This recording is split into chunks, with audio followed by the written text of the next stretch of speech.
வாழ்க வையகம். நண்பர்களே, நாம் இப்பொழுது பயன்படுத்தும் சமையலுக்கு, நமது அழகுக்கு, வீட்டு உபயோகத்திற்கு பயன்படுத்தும் 195 பொருள்கள் தரமில்லாத பொருளாக இருக்கிறது.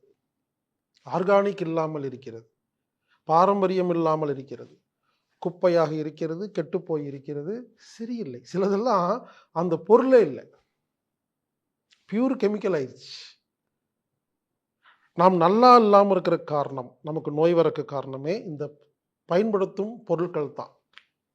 இப்படி இந்த பொருளெல்லாம் எப்படி டூப்ளிகேட்டாக தரம் இல்லாமல் தயாரிக்கிறாங்க அப்படிங்கிறதையும், நாம் எப்படி நாமளே சொந்தமாக சுயசார்பில் நல்ல பொருளை தயாரிக்கிறது அப்படிங்கிறத புரிய வைக்கிறதுக்காக ஹீலர் பாஸ்கர் அப்படிங்கிற யூடியூப் சேனலில் பிளேலிஸ்ட்டில் போனீங்கன்னா செல்ஃப் சஸ்டைனபிள் லிவிங், சுயசார்பு வாழ்க்கைங்கிற இடத்துல 200க்கும் மேற்பட்ட பதிவுகள் இருக்குது. சோப்பு, குங்குமம், கண்ணுமை, குளியல் பொடி, இதெல்லாம் நாமளே எப்படி வீட்டில் தயாரிக்கிறது, அப்பளம் உட்பட எல்லா பொருளும். எனவே அந்த வீடியோவை பார்த்து நீங்களே பொருள் செய்து இனிமேல் பயன்படுத்துங்கள். அப்பத்தான் நாம் ஹாப்பியாக, நிம்மதியாக, ஆரோக்கியமாக வாழ முடியும். ஒருவேளை இதெல்லாம் செய்யறதுக்கு நேரம் இல்லாதவங்க அம்மி தற்சார்பு சந்தையில் நீங்கள் வாங்கிக்கலாம். அம்மி தற்சார்பு சந்தையில் நல்ல பொருட்கள், ஆர்கானிக்கான பொருட்கள், தரமான பொருட்கள் யாரெல்லாம் தயாரிக்கிறாங்கிறத பல வருடமாக தேடி தேடி அவங்ககிட்டிருந்து வாங்கி உங்களுக்கு கொடுப்பதற்காக ஏற்பாடு செய்யப்பட்டுள்ள ஒரு விஷயம்தான் அம்மி தற்சார்பு சந்தை. இங்கே அரிசி, பருப்பு, குளியல் பொடி, குங்குமம், தேன், நன்னாரி சர்பத், இப்படி ஒரு 800க்கும் மேற்பட்ட பொருள்கள், நம்ம சாதாரணமாக பயன்படுத்துகிற எல்லா பொருளும், சமையலுக்கு பயன்படுத்துறது, காஸ்மெட்டிக்ஸு, அழகு சாதன பொருட்கள், எல்லா பொருட்களும் ஆர்கானிக் முறையில் உங்களுக்கு சுத்தமாக ஒரிஜினல் கொடுப்பதற்காக ஏற்பாடுபட்டுள்ள ஒரு விஷயம்தான் அம்மி தற்சார்பு சந்தை. எனவே உங்களுக்கு இந்த மாதிரி பொருள் வேணும்னா நீங்களே செய்யுங்க. இல்லை யாரெல்லாம் செய்கிறாங்களோ தேடி கண்டுபிடிச்சி அவங்ககிட்ட வாங்குங்க. அந்த வாய்ப்புகள் இல்லாத நபர்கள் நீங்கள் அம்மி தற்சார்பு சந்தையில் வாங்கிக்கலாம். AAMMII.com.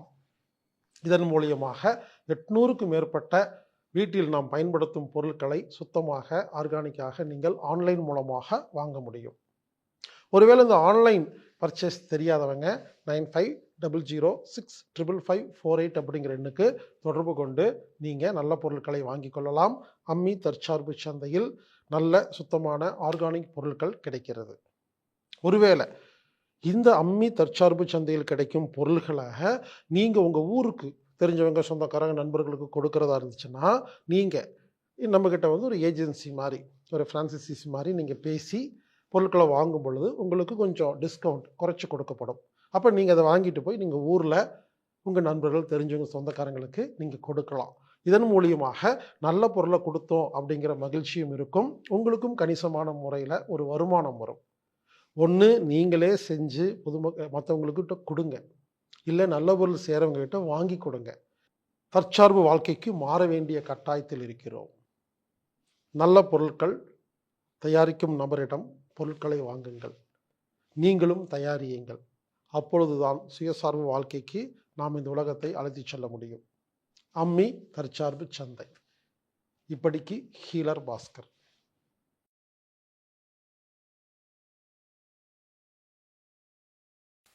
வாழ்க வையகம். செழிக்கட்டும் விவசாயம், சீர்படட்டும் நிர்வாகம், உலக மக்கள் முகங்களில் நிலவட்டும் புன்சிரிப்பு, வளர்க ஆன்மீகம், வாழ்க வாழ்வாங்கு. அனைவருக்கும் வணக்கம்.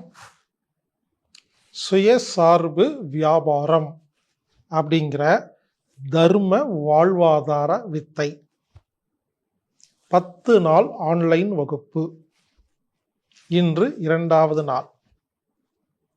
இன்று நாம் என்ன பார்க்க போறோம்னா, தொழில் தர்மம் அப்படின்னா என்னன்னு பார்க்க போறோம். தர்மம் சம்பந்தமாக பார்க்க போறோம். அப்புறம் இந்த தொழில் பண்ணும் பொழுது, வியாபாரம் செய்யும் பொழுது நம்மளை அப்டேட் பண்ணுறது, புது புது விஷயங்களை கற்றுக்கிறதுக்கான முறை. சும்மா இருக்கிறது மூலியமா எப்படி நாம புதுசா விஷயங்களை எல்லாம் தெரிஞ்சுக்கிறது அப்படின்னு பார்க்க போறோம். டைம் மேனேஜ்மெண்ட், நேரத்தை எப்படி வியாபாரத்தில் சரியா பயன்படுத்துறது அப்படிங்கிறத பார்க்க போறோம். நண்பர்களே, anatomic-therapy.org அப்படின்னு ஒரு வெப்சைட் இருக்குங்க, என்னுடைய வெப்சைட். இந்த வெப்சைட்டை பல வருடமாக வச்சிருக்கிறேன். நீங்கள் அப்பப்போ ஃப்ரீயாக இருக்கும் பொழுது anatomic-therapy.org அப்படிங்கிற வெப்சைட்டில் போய் நீங்கள் எல்லாம் பார்த்தீங்கன்னா நிறைய விஷயங்கள் இருக்குது. எப்பவுமே யாராவது ஒருத்தர் உங்களுக்கு பிடிச்சிருக்கு தேவை அப்படின்னா அவங்க வெப்சைட்டில் போய் டைம் ஸ்பெண்ட் பண்ணணும். அப்போ உங்களுக்கு நிறைய விஷயங்கள் தெரியும். நீங்கள் யாரோ அனுப்புகிற ஒரு சின்ன சின்ன வீடியோ மட்டும்தான் நீங்கள் பார்க்குறீங்க அப்படின்னா அப்போ உங்களுக்கு விஷயங்கள் புரியாது. பல பேர் என்னை பார்க்கும்போது கேட்பாங்க ரோட்டில், அப்புறங்க என்ன உங்கள் வீடியோவில் வரதே இல்லையே அப்படிம்பாங்க. யாரோ அனுப்பிச்சாதாங்க உங்களுக்கு வரும். உங்களுக்கு நமக்கு வேணும்னா நம்ம தாங்க போய் பார்க்கணும். எனவே anatomic-therapy.org அப்படிங்கிற வெப்சைட்டை அடிக்கடி பாருங்கள், நிறைய விஷயங்கள் இருக்கு. சரிங்க, இன்று தர்ம வாழ்வாதார வித்தையின் 2வது நாள் வகுப்பை நாம் ஆரம்பிக்கலாம். இப்பொழுது நாம் தர்மம் அப்படின்னா என்னங்கிறத பார்க்க போறோம். இங்க பாருங்க, தெளிவா சொல்றேன். தர்மம் தெரிஞ்சாதான் இந்த ஊர்ல நீங்கள் நிம்மதியாக வாழ முடியும். முதல்ல தர்மத்தை தெரிஞ்சுக்கும் ஜென்ரலா, அதுக்கப்புறம் தர்மத்தை வியாபாரத்தில் எப்படி நம்ம பயன்படுத்துறதுன்னு அப்புறம் பார்க்கலாங்க. இப்போ நம்ம பார்க்க போறது வியாபாரம் இல்லை, தர்மம்னா என்ன.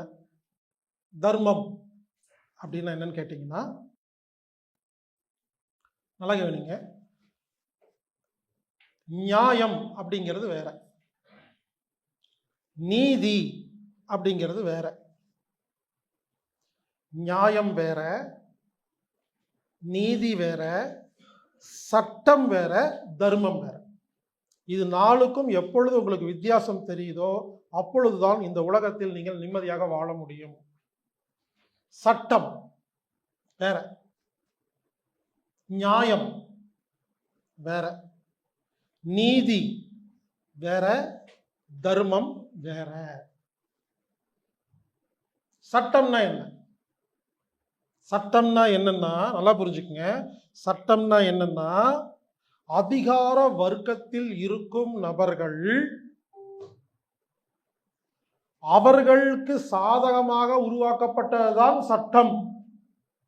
யாராவது சட்டம் மக்களுக்கு சாதகமா இருக்குன்னு சொன்னா நான் ஒத்துக்கொள்ளவே மாட்டேன். மீண்டும் சொல்கிறேன், சட்டம்ங்கிறது ஒரு ராஜா. ஒரு ராஜான்னா யாரு? அந்த ஊர்ல அவருதான் ராஜா, மினிஸ்டர், இல்ல நிறைய முதலாளிகள், ஆக மொத்தங்க அதான் அதிகார வர்க்கன்ட்ட. அதிகாரத்தில் இருக்கிறவங்க, இப்ப நான் ஒருத்தர் அதிகாரத்தில் இருக்காருங்க, அவர் ஒரு நாட்டில் இருக்கிற எல்லா கார் மெக்கானிக் ஷாப்பும் ஆத்தரைஸ்டு டீலர் எடுத்துட்டாரு. அவர் என்ன பண்றாரு, ஒரு மினிஸ்டர் போய், சார் இந்த நாட்டில் எல்லா காருடைய ஆத்தரைஸ்டு சர்வீஸ் நான் தான் டீலர் எடுத்திருக்கேன், எனக்கு ஒரு சின்ன சட்டம் போடுங்க. இன்ஜினியரிங் மெக்கானிக் படிக்காத யாருமே ஒர்க் ஷாப் வச்சிடக்கூடாதுன்னு சட்டம் போடுங்கன்றாங்க. உடனே என்னாகும்? டைரக்டா சொல்ல மாட்டாங்க, எல்லாம் இன்டைரக்ட். தருமபுரி அருகே ஒரு காரும் இன்னொரு காரும் மோதி 5 பேர் சம்பவ இடத்தில் இறந்தார்கள். இதற்கு காரணம், அந்த காரை போன 6 மாதத்துக்கு முன்பு இந்த மெக்கானிக் கிட்ட தான் பிரேக் மாத்திருக்காங்க. பாருங்க, ஆத்தரைஸ் சர்வீஸ் கொடுக்காதனால உயிர் போச்சு. இப்படி தொடர்ந்து நியூஸ் கொடுத்துக்கிட்டே இருப்பாங்க. கொடுத்துட்டு ஒரு காலகட்டத்தில் அப்படியே பொங்கி எழுந்து ஒரு மினிஸ்டர் அதனாலதான் சொல்றதுங்க, இனிமேல் ஒர்க் ஷாப்ல மூடணுங்கன்னு மூடிட்டு போயிடுவாரு. இது உலகத்தில் நடந்துகிட்டே இருக்கு. ஒரு விஷயத்தை நேரடியா சொல்லாம இன்டைரக்டா பண்ணுவாங்க. அப்ப அதிகார வர்க்கம் என்ன பண்ணுது, அவங்களுக்கு சாதகமா சட்டங்களை எழுதுகிறார்கள். இப்ப சட்டம்னா புரிஞ்சுதுங்களா? அடுத்தது நியாயம்னா என்ன? உண்மை, நியாயம். நீதினா என்ன? புரியுங்க, நீதினா புரிஞ்சுக்கங்க, ஜட்ஜ், நீதிபதி எடுக்கிற முடிவுக்கு பேர் தாங்க நீதி. ஒரு அம்மா தன் பொண்ணை பலாத்காரம் பண்ண வந்த ஒருத்தனை கத்தி எடுத்து குத்திட்டாரு, செத்துட்டாருன்னு வச்சுக்கோங்களேன்.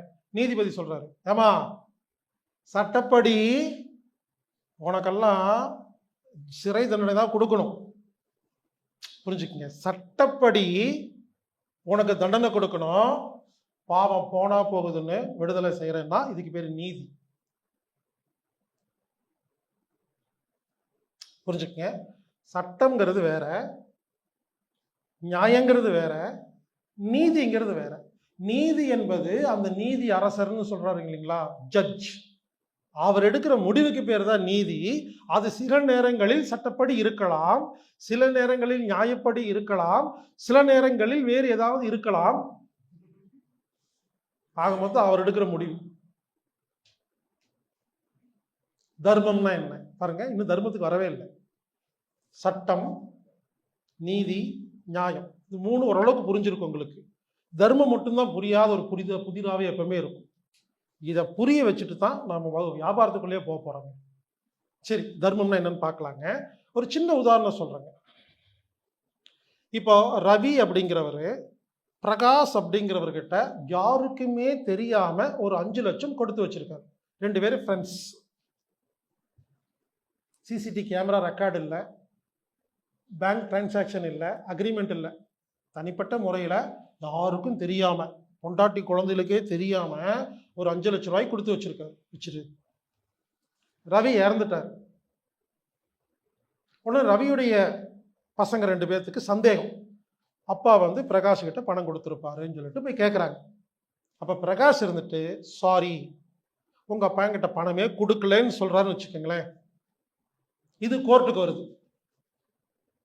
அப்போ எல்லாம் விசாரிச்சு பார்த்துட்டு ஜட்ஜு சொல்றாரு, இங்க பாருப்பா, சட்டப்படி உங்ககிட்ட எந்த ஆதாரமும் இல்லைங்கிறதுனால பிரகாஷை விடுவிக்கிறேன். சட்டப்படி விடுவிச்சாச்சு. ஆனா இங்க பாருங்க, நியாயப்படி அவர் கொடுக்கணுமா இல்லையா? புரிஞ்ச நியாயம் என்னன்னு? நியாயப்படி 5 லட்சம் திருப்பி கொடுக்கணுமா இல்லையா? இது நியாயம். சட்டப்படி கொடுக்க வேண்டாம். நீதிங்கிறது அந்த ஜட்ஜ் எடுக்கிற முடிவு. மூணுக்கு வித்தியாசம் தெரிஞ்சிருச்சுங்களா? இப்ப தர்மத்துக்கு வருவோம். நல்லா கவனிங்க. தர்மம்னா என்னன்னு கேட்டீங்கன்னா, அந்த 2 பசங்க சொன்ன இல்லைங்களா, ரவியோட 2 பசங்க, அதுல ஒருத்தர் குடிகாரர். எவ்வளவு பணம் கொடுத்தாலும் குடிச்சிருவாரு, சீட்டு விளையாண்டுருவாரு, பொண்டாட்டி குழந்தைக்கெல்லாம் கொடுக்க மாட்டாரு. ஒருத்தர் ரொம்ப நல்லவர். அப்ப அந்த பிரகாஷ் என்ன பண்றாரு, கோர்ட்ல போய் இல்லை நிரூபிச்சுட்டு வந்துட்டு அந்த 2 பசங்கள்ல நல்ல பையனை கூப்பிடுறாரு. தம்பி, ரகசியமாவா, யாருக்கு வெளியே சொல்லிடாத, உங்க அப்பா எனக்கு 5 லட்சம் கொடுத்தாரு, வெளியே சொல்லிடாத. நான் ஏன் சொல்லலைன்னா, இப்ப 2.5 லட்சம் பிரிக்கும் பொழுது அவன் வாங்கி செலவு பண்ணிடுவான், குடிச்சு அழிச்சிருவான். அதனால நான் உங்களுக்கு மட்டும் ரகசியமா சொல்றேன். இந்த 2.5 lakhs நீ வச்சுக்கோ, அந்த குடிகாரனுடைய மனைவியை கூட்டிட்டு வா, ரகசியமா கொடுத்துருவோம், அது வெளியவே தெரியக்கூடாது அப்படின்னு சொன்னீங்கன்னா இதற்கு பெயர் தான் தர்மம். இது சட்டப்படியும் வராது, நியாயப்படியும் வராது, நீதிப்படி வராத ஒரு செயல் நீங்க செஞ்சீங்கன்னா தர்மம். இப்போ கொஞ்சமா புரிஞ்சிருக்கும். இன்னும் நான் உதாரணம் சொல்றேங்க, மீண்டும் சொல்றேன், தர்மத்தை புரிஞ்சாதான் இந்த வகுப்பே உங்களுக்கு புரியும். இன்னும் சில உதாரணங்கள் சொல்றேங்க. அதாவது தர்மம் அப்படின்னு என்னன்னு கேட்டீங்கன்னா, இப்போ சட்டப்படி ரோட்ல போகும்பொழுது சிக்னல் போடுறாங்க, ரெட் சிக்னல், கிரீன் சிக்னல் போடுறாங்க இல்லைங்களா. சட்டப்படி நம்ம நின்றுட்டு போகணும், ஓகேங்களா. உடனே அங்க போயிட்டு சட்டத்தை மதிக்க மாட்டேன்னு சொல்லக்கூடாது. அந்த சட்டம் நல்ல சட்டம். தர்மம்னா என்னன்னா, தேவைப்பட்டால் சட்டத்தை மீறி நாம் ஒரு செயல் செய்யலாம் என்று புரிந்து கொள்வதே தர்மம். நான் தர்மப்படி வாழ்றேங்க, அரசாங்கம் போடுற எல்லா சட்டத்தையும் நான் மதிக்க மாட்டேன். நல்லா கவனிங்க, எல்லாத்தையும் தான் மதிக்க மாட்டேன், அதாவது எல்லாத்தையும் மதிக்க மாட்டேன். அந்த சட்டம் நியாயமா இருந்தா நான் மதிப்பேங்க, அந்த சட்டம் அநியாயமா இருந்தா நான் மதிக்க மாட்டேங்க. ஏன்னா தர்மத்துப்படி நான் வாழ்றேன். புரிஞ்ச தர்மம்னா என்னென்ன? தர்மத்துப்படி வாழும் ஒரு நபர் அரசாங்கம் போட்ட சட்டத்தில் ஒருவேளை தவறான சட்டம் இருந்தால் அதை மதிக்க மாட்டார், அதை மீறுவார். அதை மீறுவதற்காக அவர் கவலைப்பட மாட்டார், கில்ட்டியாக ஃபீல் செய்ய மாட்டார். இந்த நல்லவங்க சொல்றவங்கள என்ன பண்றீங்க தெரியுங்களா, சட்டத்தை மீறினாவே குத்தம் அப்படின்னு நினைச்சுக்கிறீங்க. தப்புங்கிறங்க. இப்ப தர்மப்படி வாழும் ஒரு நபர் நீதியை மீறுவாருங்க. ஜட்ஜ் நீங்க சொன்னதுக்காக தப்பு அப்படின்னு கேட்டா நீங்க தர்மம். சில இடங்களில் நியாயத்தின்படி நடக்க மாட்டார். திருட பின்னால ஓடிட்டு இருக்கான், நீங்க ரொம்ப நல்ல துப்பாக்கி வச்சிருக்கீங்க, நான் முதுகில் சுடமாட்டேன் அப்படின்னு சொல்லிட்டு தான் திரும்பி சுற்று போயிடுவான். முதுகில் சுடுறது தப்பு இல்லைங்க. யார? கொலகாரனை. அவன் திருமணம் AK-47 வச்சு சுடுறான். அவனுக்கு என்னங்க நீங்க இப்போ நியாயம் தர்மம் எல்லாம் பார்த்துட்டு இருக்கிறது? புரிஞ்சுங்களா? இந்த இடத்தில் நீங்கள் நியாயம் பார்க்க வேண்டாம், தர்மத்தின்படி கொள்ளலாம் அப்படின்னு புரிஞ்சுக்கிறது தான் தர்மம். அப்ப தர்மத்தின்படி வாழும் நபர்கள் என்ன பண்ணுவாங்கன்னு கேட்டீங்கன்னா, சில இடங்களில் சட்டத்தை மதிப்பார்கள், சில இடத்தில் மதிக்க மாட்டார்கள். சில இடங்களில் நியாயமாக நடந்து கொள்வார்கள், சில இடங்களில் நியாயமாக நடந்து கொள்ள மாட்டார்கள். சில இடங்களில் நீதியை மதிப்பார்கள், நீதியை மிதிப்பார்கள். அவங்க கூட இருந்தா உங்களுக்கு குழப்பமா இருக்குங்க. தர்மத்தின்படி வாழும் நபரை பார்த்தா உங்களுக்கு ரொம்ப குழப்பமா இருக்கும். அன்னைக்கு இப்படி சொன்னீங்க, இன்னைக்கு இப்படி சொல்றீங்க, அன்னைக்கு அப்படி பண்ணீங்க, இப்படி பண்ணீங்கன்னா தர்மத்தின்படி வாழ்றாங்கன்னு அர்த்தம். கிருஷ்ணர் அர்ஜுனன் பேசுறதுக்கு பேர் தான் பகவத்கீதை. அர்ஜுனன் திரும்ப திரும்ப கேள்வி கேட்டுக்கிட்டே இருப்பாரு, கிருஷ்ணர் பதில் சொல்லிட்டே இருப்பாரு. அந்த அந்த கான்வர்சேஷன், அந்த உரையாடலுக்கு பேர் தான் பகவத்கீதான்னு சொல்லுவாங்க இல்லைங்களா? அவர் என்ன தெரியுமா கேட்பாரு கிருஷ்ணனை பார்த்து, இதையும் அப்படி அதை கேட்டுக்கிட்டே இருப்பாருங்க. இவர் பதில் சொல்லிட்டே இருப்பாருங்க. இவருக்கு புரிகிற இடத்துக்கு பேரு, கிருஷ்ணர் அர்ஜுனருக்கு தர்மத்தை கற்றுக் கொடுத்த அந்த கான்வர்சேஷனுக்கு பேர் தான் பகவத்கீதை. நீ ஏன் அப்படி பண்ண, அங்க அதான் நியாயம், அப்ப இங்கே எப்படி பண்ண, இதுதான் தர்மம். திரும்ப திரும்ப மாத்தி மாத்தி குழப்பற மாதிரி இருக்குங்க. ஒரு ஸ்டேஜ்ல புரிஞ்ச உடனே உங்களுக்கு எல்லாமே புரிஞ்சுக்கும். ஒரு இடத்துல நான் உண்மை பேசுவேங்க, ஒரு இடத்துல பொய் பேசுவேங்க. உடனே இவர் என்ன இப்படி நினைக்காதீங்க, அந்த இடத்துல பொய் பேசுறது தர்மம்ங்கிறாங்க. எதுக்கு இதெல்லாம் பேசிட்டு இருக்கிறேன்னா, ரொம்ப நல்லவங்களுக்கெல்லாம் ஏன் எல்லா பிரச்சனையும் வருதுன்னா, நீங்க எல்லா இடத்துலையுமே நல்லவனா இருக்கிறதே ஒரு பிரச்சனைங்கிறாங்க. நல்லவங்க கிட்ட மட்டும் நல்லவங்களா இருந்தா போதும், கெட்டவங்க கிட்ட நல்லவனா இருக்க வேண்டிய அவசியம் இல்லைன்னு புரிஞ்சுக்கணுங்கிறாங்க. அரசாங்கம் இஷ்டத்துக்கு ரூல்ஸ் போடுமாமா நம்மளை நாசம் பண்றதுக்கு, அதையும் மதிக்கணுங்கிறத முதல்ல புரிஞ்சுக்கணுங்க. இன்னும் கொஞ்சம் புரியுற மாதிரி சொல்றேங்க. தடுப்பூசி போடுவது கெட்டது என்னை பொறுத்தவரை. தடுப்பூசி பேராபத்து. தடுப்பூசி குழந்தைக்கோ பெரியவங்களுக்கோ போடுறத நான் ஒத்துக்கிறது இல்லைங்க. தடுப்பூசி டேஞ்சர். இது என்னுடைய கருத்து. அரசாங்கம் என்ன சொல்லுது, கண்டிப்பா நீ தடுப்பூசி போடணும் அப்படிங்குது. இந்த சட்டத்தை நான் மதிக்க மாட்டேன். ஏன்னா தர்மப்படி நான் வாழ்றேன். நான் ஒத்துக்க மாட்டேன், நான் மதிக்க மாட்டேன், அதுக்காக நான் கவலைப்பட மாட்டேன். மாஸ்க் போடுறது கெட்டதுங்க. ஒரு மருத்துவர் நல்லவரா கெட்டவரான்னு எப்படி கண்டுபிடிக்கணும்னா, அவர்கிட்ட போய் மாஸ்க் போடுறது நல்லதா கெட்டதான்னு கேளுங்க. நல்லதுன்னு சொன்னா வாழ்க வளமுடன், வாழ்க வளமுடன் ஓடி வந்துருங்க. துணி எடுத்து மூக்குல கட்டினா ஒரே காத்த திரும்ப திரும்ப சுவாச்சா லங்ஸுக்கு நோய் வருங்கிற அடிப்படை அறிவே இல்லாத ஒருத்தர் உங்களுடைய நோயை எப்படி குணப்படுத்துவார்? மாஸ்க் போடுறது கெட்டதுங்க என்னை பொறுத்த வரைக்கும். இப்ப அரசாங்கம் சொல்லுது கண்டிப்பா நீங்க மாஸ்க் போடணும்னு சொன்னா, அப்ப அந்த சட்டம் தப்பான சட்டம் தானே. நான் மதிக்க மாட்டேங்க, ஏன்னா தர்மத்தின்படி நான் வாழ்கிறேன். ஆனா ரோட்ல போகும்போது சிக்னல் போட்டு நின்னா நிப்பேன். நான் வீடு கட்டும்போது சுத்தி 10 அடி கேப் விடுங்க, நான் விடுவேன். இதெல்லாம் நல்லதுன்னு படுது, நான் ஃபாலோ பண்றேங்க. கெட்டதுன்னா ஃபாலோ பண்ண மாட்டேங்க. நான் தர்மப்படி வாழ்கிறேன். புரிஞ்சுங்களா? அப்போ மாஸ்க் போடுறது நல்லது என்று சொல்கிறது அரசாங்கம், சட்டம்.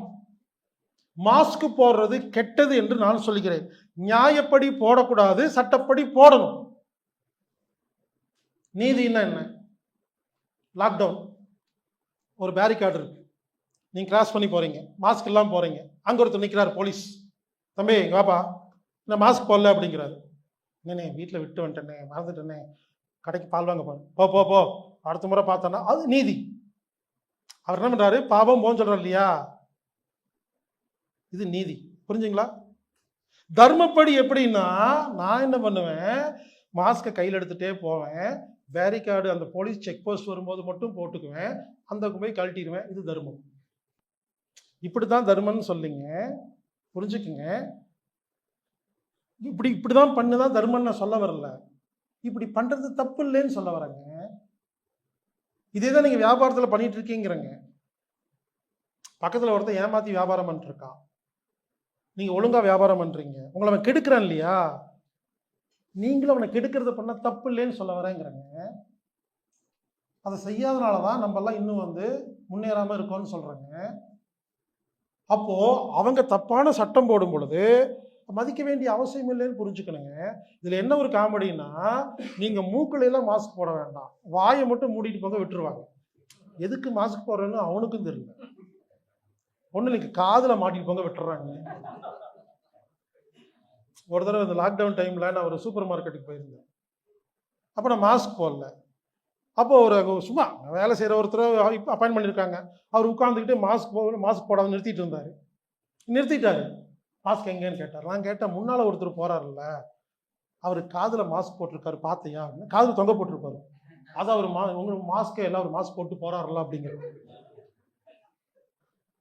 மாஸ்க் காதுல மாட்டினா போலாமாமா? இப்ப புரிஞ்சுதுங்களா என்ன சொல்ல வரேன்னு? சட்டத்தை, தவறான சட்டத்தை மதிக்காமல் இருப்பதே தர்மம். அதுக்கு என்ன வேணா செய்யலான்ட்டாங்க. நீங்க என்ன வேணா செய்யுங்க. இன்னும் சிம்பிளா சொல்ல போனா, தடுப்பூசி போடுறது சட்டம் போட்டாகணும்னு சொல்ல போறாங்க. பாருங்க, லைட்டா ஆரம்பிச்சிருக்கு இப்பதான். சேலத்தில் 10 பேத்துக்கு, சிங்கப்பூரில் 8 பேத்துக்கு, மறுபடியும் அதே கதை தான் ஆரம்பிக்க போகுது. ரொம்ப வருஷமா சொல்லிட்டு இருக்கேன். அப்போ தடுப்பூசி போடுறது அப்படிங்கிறது சட்டம். சட்டப்படி தடுப்பூசி போடணுங்க, நியாயப்படி போடக்கூடாதுங்க. எதுக்கு இதெல்லாம் பேசிட்டு இருக்கிறேன்னா, நல்ல காரியம் பண்றவங்க எல்லாம் நீங்க எல்லாம் என்ன பண்றீங்கன்னா, இதை செஞ்சிருவீங்க, புல்லுங்குவீங்க. ஐயோ ஐயோ நான் பண்ணிட்டேனே, தப்பு பண்ணிட்டேன்னு. அதான் உங்க பிரச்சனைங்கிற. நாங்கெல்லாம் அதை பண்ணுவோம், கொஞ்சம் கூட யோசிக்க மாட்டோங்கிற. புரிஞ்சுங்களா? இதான் தர்மம். கெட்ட காரியத்தை எதிர்ப்பதற்காக நீங்கள் என்ன வேண்டாம் செய்யலாம், அதற்கு கொஞ்சம் கூட கவலைப்படாமல் இருந்தால் நீங்கள் தர்மத்தின்படி வாழ்கிறீர்கள். பல பேருங்க புரிஞ்சு என்ன சொல்றேன்னு, சின்னதா ஒண்ணு செஞ்சுட்டு அதவே நினைச்சு சே நானெல்லாம் அந்த மாதிரி இல்லை தெரியுமா, நான் ரொம்ப நல்லவன் தெரியுமா, ரொம்ப நல்லவன் தெரியுமா, இப்படி பண்ணிட்டேன் தப்பு இல்லையா பாவராதா அப்படி யோசிச்சு நீங்க ஒண்ணுமில்லாம் போயிட்டீங்க. புரிஞ்சுக்கங்க, ஒருத்தன் ரொம்ப மோசமான ஆளுங்க, ஊரை நாசம் பண்ணிட்டு இருக்கான், ரொம்ப மோசமான ஆளுன்னு வச்சுக்கோங்களேன். ஒரு நாள் காட்டுக்குள்ள திடீர்னு சத்தம் வருது, நான் போயிட்டு இருக்கிற காட்டுக்குள்ள யாருமே இல்லைன்னு வச்சுக்கங்களேன், சிசிடிவி கேமரால இல்லைன்னு வச்சுக்கோங்க, சும்மா கற்பனை. ஐயோ காப்பாத்துங்கன்னு சத்தம் வருது காட்டுக்குள்ள. நானும் காட்டுக்குள்ள இருக்க போய் பார்க்குறேன், ஒரு புதக்குழிக்குள்ள மாட்டிக்கிட்டான். யாரு? ஊரவே நாசம் பண்ணிட்டு இருக்கிற ஒரு கெட்டவன், கழுத்து வரைக்கும் மாட்டிக்கிட்டான். அவனால காப்பாற்ற முடியாது, மேலே வர முடியாது, புதக்குழி. சினிமா படத்தில் பார்த்துருப்பீங்களா இல்லையா? நான் சுற்றி முற்றி பார்ப்பேன், சிசிடிவி கேமரா இருக்குதா, இல்லை, யாராவது இருக்காங்களா, இல்லை அப்படின்ட்டு நெதில் சம்மணங்கால் போட்டு உட்காந்துட்டு கண்ணை மூடி வாழ்க வளமுடன், அவன் சாகிற வரைக்கும் வாழ்க வளமுடன் அப்படின்னு சொல்லி அவன் சாகிறத பார்த்துட்டு நான் வீட்டுக்கு வந்துடுவேன், மறந்துடுவேங்கிறேன். இதுக்காக ஒரு செகண்ட் கூட நான் கவலைப்பட மாட்டேங்கிறேன். இது பாவம் அல்ல என்பதை நான் புரிந்திருக்கிறேன். நல்ல காரியம் என்ற எல்லாருக்கும், குறிப்பா நல்ல வியாபாரம் பண்ற எல்லாருக்குள்ள பிரச்சனை என்னன்னா, சின்னதா ஒண்ணு பண்ணிட்டு அப்படியே மனம் புழுங்குறதாங்க உங்க தோல்விக்கு காரணம். தர்மத்தின்படி பண்ணலாம். உடனே அப்படியா எல்லாத்தையும் கொள்ளலாமான்னு சொல்லல, தப்பா புரிஞ்சுக்காதீங்க. இந்த மாதிரி கடைசி என்ன சொல்ல வரேன்னு புரிஞ்சுக்குங்க. தர்மம்னா புரிஞ்சுக்குங்க, புரிஞ்சாதான் அடுத்த லெவலுக்கு போக முடியும். தர்மம்னா என்ன நல்லா மறுபடியும் புரிஞ்சுக்குங்க. சட்டம் வேற, நியாயம் வேற, தர்மம் வேற, நீதி வேற. தர்மம்னா என்னன்னா, நல்ல சட்டங்களை மதிக்கணும், கெட்ட சட்டங்களை மதிக்க கூடாது. மதிக்காமல் இருப்பதற்காக கவலைப்பட தேவையில்லை. சில இடங்களில் நியாயமாக நடந்து கொள்ளலாம், சில இடங்களில் அநியாயமாக நடந்து கொள்ளலாம், இதற்கு கவலைப்பட தேவையில்லை. சில இடங்களில் நீதியை மதிக்கலாம், சில இடங்களில் நீதியை மிதிக்கலாம். இதற்கும் நீங்கள் கவலைப்பட தேவையில்லைன்னு புரிஞ்சுக்கிட்டு நீங்க வாழ்ந்தீங்கன்னா நீங்கள் தர்மப்படி வாழ்கிறீர்கள். வள்ளுவர் சொல்லியிருக்காருங்க, நல்ல காரணத்துக்காக பொய் சொல்லலாம் அப்படிங்கிற குரலா எல்லாரும் கேட்டிருப்பீங்களா இல்லைங்களா? வள்ளுவர் ஒரு குரல்ல சொல்றாருங்க, எனக்கு சரியான குரல் தெரியல. ஒருத்த கெட்ட காரியம் பண்றவன்னு தெரிஞ்சிருச்சுன்னா கழுத்தை வெட்டிட்டு அப்புறம் பேசுங்கிறாரு. சின்ன கேப் கொடுக்காதேங்கிறாரு. ஞானிகள்ங்க. இப்ப ஞானிகள் எல்லாருமே தர்மப்படி வாழ்ந்திருக்காங்கங்க. ஆனா அந்த தர்மத்தை பொதுமக்களுக்கு பிரச்சாரம் செய்யாதனால்தான் இன்னும் நாடு முன்னேறவில்லை என்பது எனது கருத்து.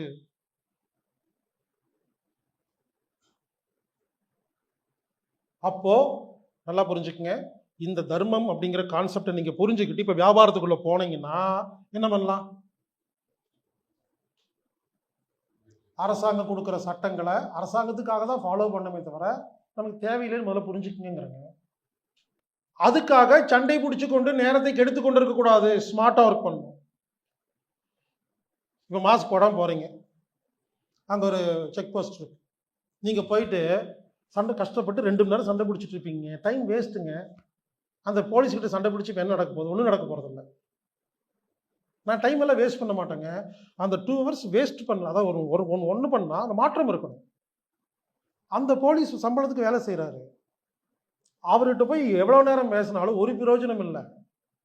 உங்களுக்கு உண்மையிலே தில்லு தைரியம் இருந்தால் டிஜிபி ஆஃபீஸ் போங்க, இருக்குது பீச் பக்கத்தில், நேராக உள்ளே போங்க, அவர்கிட்ட போய் பேசுங்க, சிஎம்கிட்ட போய் பேசுங்க. புரிஞ்சுங்களா? நான் என்ன பண்ணுவேன்னா அந்த இடத்துல பேசி டைம் வேஸ்ட் பண்ணாமல் இருக்கிறதுக்கு மாஸ்க் போட்டு கிராஸ் பண்ணிட்டு போயிடுவேங்கிறேங்க. ஸ்மார்ட்டு.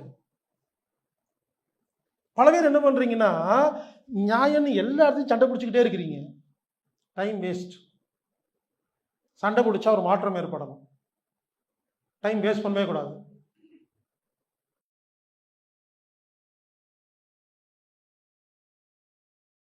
இப்போ நான் பார்க்குற அடுத்த டாபிக் வந்து சும்மா இரு. நல்லா கேவீங்க. இப்போ சும்மா இருன்னு டாபிக் பார்க்க போகிறோம். இதுவும் வியாபாரத்துக்கு உங்களுக்கு பிஸ்னஸுக்கு யூஸ்ஃபுல்லாக இருக்குன்னு சொல்கிறேன். அதுக்கு ஒரு வார்த்தை சொல்லட்டுங்களா? நம்ம எல்லாம் என்ன சொல்லுவோம்? ஏய் ஜெர்மன் டெக்னாலஜி வாட்ச். பேசும்போது டெக்னாலஜி அப்படின்னாவே எது ஃபஸ்ட்டு ஞாபகத்துக்கு வருது? ஜெர்மன் சொல்கிறோமா இல்லைங்களா? ஏய் இது ஜெர்மன் கிளாக்பா. அப்போ ஏன் ஜெர்மன் சொல்கிறோம்? குவாலிட்டி இருக்கிறதுலே பெஸ்ட்டாக இருக்கும். ஏன் அப்படின்னா நல்லா கேவீங்க, ஜெர்மனில் எல்லாருமே 5 நாள் தான் வேலை செய்வாங்க, 2 நாள் ஓய்வு எடுப்பாங்க. அதனால தான் டெக்னாலஜி டெவலப் ஆகுதுன்னு சொல்கிறேன். அங்கே ஜெர்மனை பொறுத்த வரைக்குங்க எல்லாருமே வெள்ளிக்கிழமை நைட்டு 8 மணிக்கு செல்ஃபோன் ஆஃப் பண்ணிடுவாங்க. திங்கக்கிழமை காலையில் 8 மணிக்கு தான் ஆன் பண்ணுவாங்க. எல்லாருக்கிட்டையும் 2 சிம் கார்டு இருக்கும். ஒன்று பர்சனல், ஒன்று அஃபீஷியல். நல்லா கவனிங்க, இங்கே முக்கியமான விஷயம், பர்சனல் அப்படிங்கிற ஃபோன் நம்பர் ஃப்ரெண்டுகளுக்கு தெரியாது. நீங்கள் பர்சனல் சொன்னோன்னு என்ன நினச்சிருப்பீங்கன்னா பொண்டாட்டி, ஹஸ்பண்டு, குழந்தைங்க, ஃப்ரெண்ட்ஸ் அங்கே தான் முக்கியமான விஷயம். பர்சனல்ங்கிற செல்ஃபோன் நம்பர் ஃப்ரெண்டுக்கு தர மாட்டாங்க. பர்சனல் யார் தெரியுமா இருப்பா? மனைவி, கணவன், மாமியார், மாமனார், குழந்தைகள், அந்த ஃபேமிலி முக்கியமான நபர் மட்டும்தான் பர்சனல். தூரத்து உறவு கூட பர்சனல் கிடையாது. ஃப்ரெண்டே பர்சனல் கிடையாதுங்க ஜெர்மனில். வெள்ளிக்கிழமை நைட் 8 மணிக்கு செல்ஃபோன் 2 இருக்கு இல்லையா, ஒன்று அஃபீஷியல் ஆஃப் பண்ணிடுவாங்க, பர்சனல் வச்சுருப்பாங்க. புரிஞ்சுக்குங்க. திங்கக்கிழமை காலையில் ஆன் பண்ணுவாங்க. ஏன் தெரியுமா? நல்லா புரிஞ்சுக்குங்க. அந்த 2 நாளில் வீட்டில் சும்மா உட்காந்துருப்பாங்க. எதுக்குன்னு கேட்டால் 2 நாள் உட்காந்து என்ன பண்ணுவாங்களாமா? ஃப்ரீயாக இருப்பாங்க. புரிஞ்சுங்களா? ஃப்ரீயாக இருப்பாங்க, சும்மா இருப்பாங்க. எதுக்குன்னா கடந்த 5 நாள் நாம் செய்த தவறுகளை எல்லாம் ஞாபகப்படுத்தி அடுத்த வாரம் அதே தவறு செய்யாமல் இருப்பதற்காக. போன வாரத்தை விட இந்த வாரத்தில் ஒருபடி மேலோங்கி இருப்பதற்காக. அந்த 2 நாள் சும்மா வீட்டில் இருக்கும் பொழுது திடீர்னு ஞாபகம் வரும். செவ்வாய்க்கிழமை அந்த கிளைண்ட் வந்து கோபமாக பேசினாரு, நானும் கோபமாக பேசி திட்டி பெரிய சண்டையாயிருச்சு. யோசிப்பார். யோசிச்சுட்டு சீச்சி அவரு தான் கோபமாக பேசினாரு, நான் ஏன் அப்படி பேசியிருக்கணும், இனிமேல் அதே மாதிரி ஒரு கோபமாக ஒரு கிளைண்ட் பேசினா எப்படி சமாளிக்க அந்த சண்டை வராமல் இருக்கிறதுன்னு யோசிச்சு முடிவெடுக்கிறதுக்கு 2 நாள். போன வாரம் அந்த வேலையை 1 மணி நேரம் செஞ்சோம், அடுத்த வாரம் 50 நிமிஷத்துல செய்யறது எப்படின்னு யோசிக்கிறதுக்கு 2 நாள். நாமெல்லாம் ஏன் தெரியுமா அடுத்த லெவலுக்கு போகாம இருக்கிறோம்? 7 நாளும் வேலை செய்யறோம். பல பேர் இந்த சண்டே இருக்கு இல்லைங்களா, சண்டே லீவ் எதுக்கு தெரியுமா கொடுத்தாங்க? சும்மா இருக்கிறதுக்கு. ஆனா நம்ம எப்படி தெரியுமா பேசுவோம்? என்னப்பா திங்கக்கிழமை வச்சிருக்கிற, சண்டே வச்சிருந்தா ஃப்ரீயா இருப்பேன், வந்திருப்பேன். ஃப்ரீயா இருக்கிறது தான் லீவ் கொடுத்தாங்க, அப்புறத்துக்கு வரீங்க. நம்ம பேசும்போது அப்படிதான். நான் திங்கள் முதல் சனிக்கிழமை வரைக்கும் கொஞ்சம் பிஸி, ஆஃபீஸில் வேலை இருக்கும். சண்டே ஃப்ரீயாக இருப்பேன், அப்போ உங்கள் வீட்டுக்கு விருந்துக்கு வரேன். சண்டே ஃப்ரீயாக இருப்பேன், அப்போ ஃப்ரீயாக இருக்கிறத உடைக்கிறதே நம்ம தாங்க. நம்ம ஊரில் புரிஞ்சுக்குங்க, நம்ம ஊர்லேயும் 2 சிம் கார்டு வச்சுருப்பாங்க. அந்த ஒரு சிம் கார்டு இருக்கு இல்லைங்களா, அந்த பர்சனல் சொல்கிறோம் இல்லைங்களா, நம்ம ஊரில் பர்சனல் சிம் கார்டு வச்சுருப்பாங்க. அந்த பர்சனல் சிம் நம்பரு பொண்டாட்டிக்கு மட்டும்தான் தெரியும், புருஷனுக்கு மட்டும்தான் தெரியாது, ஃப்ரெண்ட்ஸுக்கெல்லாம் தெரியும். அந்த ஊர்ல பர்சனல் நம்பர் ஃப்ரெண்ட்ஸுக்கு தெரியாது. உண்மையிலங்க, நான் ஏன் அடிக்கடி ஜெர்மன் சொல்றேன்னாங்க, ஜெர்மனியில நீங்க சனிக்கிழமை காலையில 10 மணிக்கு வா, ஓசு குடி வாங்கி தரேன்னு சொன்னா சாரி வரமாட்டேன், வெள்ளிக்கிழமை 8 மணிக்குள்ள சொல்லுமாங்க. புரிஞ்சுங்களா? அன்னைக்கு நான் ஃப்ரீயா இருக்க டைம் நீ எதுக்கு பாட்டி வைக்கிறேன்னு கேட்பாங்க. ஜெர்மன்ல சனி ஞாயிறுல இருக்கிற எல்லா கல்யாணம் மட்டும் பூட்டி கிடக்குங்க, புக்கிங்கே இருக்காதுங்க. ஏன்னு கேட்டால் அன்றைக்கி நான் ஃப்ரீயாக இருக்கேன். ஏன் நீங்கள் கல்யாண பத்திரிக்கையை வச்சுட்டு போய் கல்யாணம் வச்சுருக்கிறேன் அப்படியே எப்போ ஞாயிற்றுக்கிழமை காலையில் வரமாட்டேன் அப்படியே சொல்லிடுவாங்கங்க. ஏன்னு கேட்டால் நான் அப்போ நான் ஃப்ரீயாக இருப்பேன் வரமாட்டேன்பாங்கங்க. புரிஞ்சு நம்ம ஊருக்கு அவங்க வித்தியாசம். நம்ம ஊரில் எதுக்கு வெள்ளிக்கிழமை மதியம் வச்சுருக்கிற, ஞாயிற்றுக்கிழமை வச்சுருந்தா வருவேன்போம். அவங்க என்ன சொல்லுவாங்க, வெள்ளிக்கிழமை வெய்ய நான் வரேன், லீவ் போட்டு வருவாங்கங்க, ஆனால் ஃப்ரீ டைமில் வரமாட்டாங்கங்க. எனக்கு ரொம்ப பிடிச்சிருக்குங்க, அதாங்க அடிக்கடி அதுவே நான் பேசிகிட்டு இருக்கிறேன். உடனே சில பேர் இவன் ஜெர்மன் போயிட்டு வந்துட்டான் போல் இருக்கு, சும்மா எப்போ பார்த்தாலும் எல்லா வீடியோல போய் நினச்சிக்காதீங்க. நான் ஜெர்மனில் மொத்தமாக இருந்தது ஃபர்ஸ்ட் டைம் போகும்போது 7 நாள், செகண்ட் டைம் போகும்போது 14 நாள் தான் இருந்திருக்கேன். இதெல்லாம் எப்படி பேச முடியுதுன்னு கேட்டிங்கன்னா, எல்லாருமே என்ன பண்ணுறீங்கன்னாங்க, ஒரு ஊருக்கு போனால் டூரிஸ்ட் பிளேஸ் பார்க்குறீங்க, 2 செல்ஃபி எடுக்கிறீங்க, இல்லை ரூமில் உட்காந்து சரக்கு அடிக்க வேண்டியது, சாப்பாடு சாப்பிட வேண்டியது, திரும்பி வந்துட வேண்டியது தான் வழக்கமாக டூரு. நான் அப்படி இல்லைங்க, ஒரு இடத்துக்கு போனால் அப்படியே ஒவ்வொரு செகண்டும் அங்கே இருக்கிற எல்லா விஷயத்தையும் கேட்பாங்க, என்ன நடக்குது கேட்பாங்க, தெரிஞ்சுக்குவாங்க. நீங்கள் எப்படி பண்ணுறீங்க, அதே எப்படி நடக்குது, அதே எப்படி இருக்குன்னு. அப்போ பாருங்க, அப்போ ஜெர்மனில் இருக்கிறவங்களுக்கே சிலதெல்லாம் தெரியாதுங்க, நான் சொல்லி தாங்க தெரியும். எங்கேயும் காதல்னு ஒரு படங்க, பிரபுதேவ படம். அந்த படத்தில் முதல் பாட்டு எங்கேயும் காதல், அந்த பாட்டு ரொம்ப ரசிப்பாடி. பிரபுதேவ ஸ்டைலில் நடந்து வந்து அப்படியே பாடிட்டு போவாருங்க. அப்போ அங்கே நிறைய அந்த ஸ்ட்ரீட் எல்லாம், ஃப்ரான்ஸ் இருக்க ஸ்ட்ரீட் எல்லாம் காட்டுவாங்க. அந்த படத்தில் வந்து ஒரு இடத்துல பூட்டு போடுவாங்க, ஒரு இடத்துல பேப்பரில், ஒரு ஃப்ளவரில் பேப்பரில் வந்து எழுதி தூக்கி போடுவாங்க. இதெல்லாம் நான் பாட்டில் பார்த்தேன், எனக்கு பிடிச்சிருந்துச்சு. ஃப்ரான்ஸ் போகும்போது அங்கே இருக்கிற என்னை கூட்டிகிட்டு போன நபர்கிட்ட கேட்டேன், பூட்டு போடுவாங்க. அவர் அப்படி இல்லவே இல்லைன்ட்டாருங்க, 20 வருஷமா அங்கே இருக்கிறாருங்க. இல்லைங்க நான் பிரபுதேவ படத்தில் பார்த்தேன் அப்படின்னு. அவர் 10 பேர்த்துக்கு ஃபோன் பண்ணுறாரு, என்னமோ பூட்டு போடுவாராமா அப்படின்ட்டு. அப்புறம் பார்த்தா எப்படி சென்னையில் மவுண்ட் ரோடு இருக்குது, கோயம்புத்தூர்ல ஒப்பனக்கார வீதி மாதிரி பிரான்ஸில் இருக்கிற மெயின் ரோடு 2 ரோடு இருக்கும், நடுவில் ஒரு காவா இருக்கும், அதுக்கு கொண்டு ஒரு பிரிட்ஜ் இருக்குது, அதில் ஆயிரக்கணக்கான பூட்டு தொங்க போட்டிருக்காங்க. இந்த 20 வருஷமா அங்கே இருக்கிறவர் அதே வழியில் தான் 20 வருஷமா போயிட்டு வர்றாரு, அவருக்கே தெரியல. அப்படியா, அங்கேயே அப்படின்னு கார் நிறுத்திட்டு போய் பார்த்தா ஒரே பூட்டாக இருக்குது.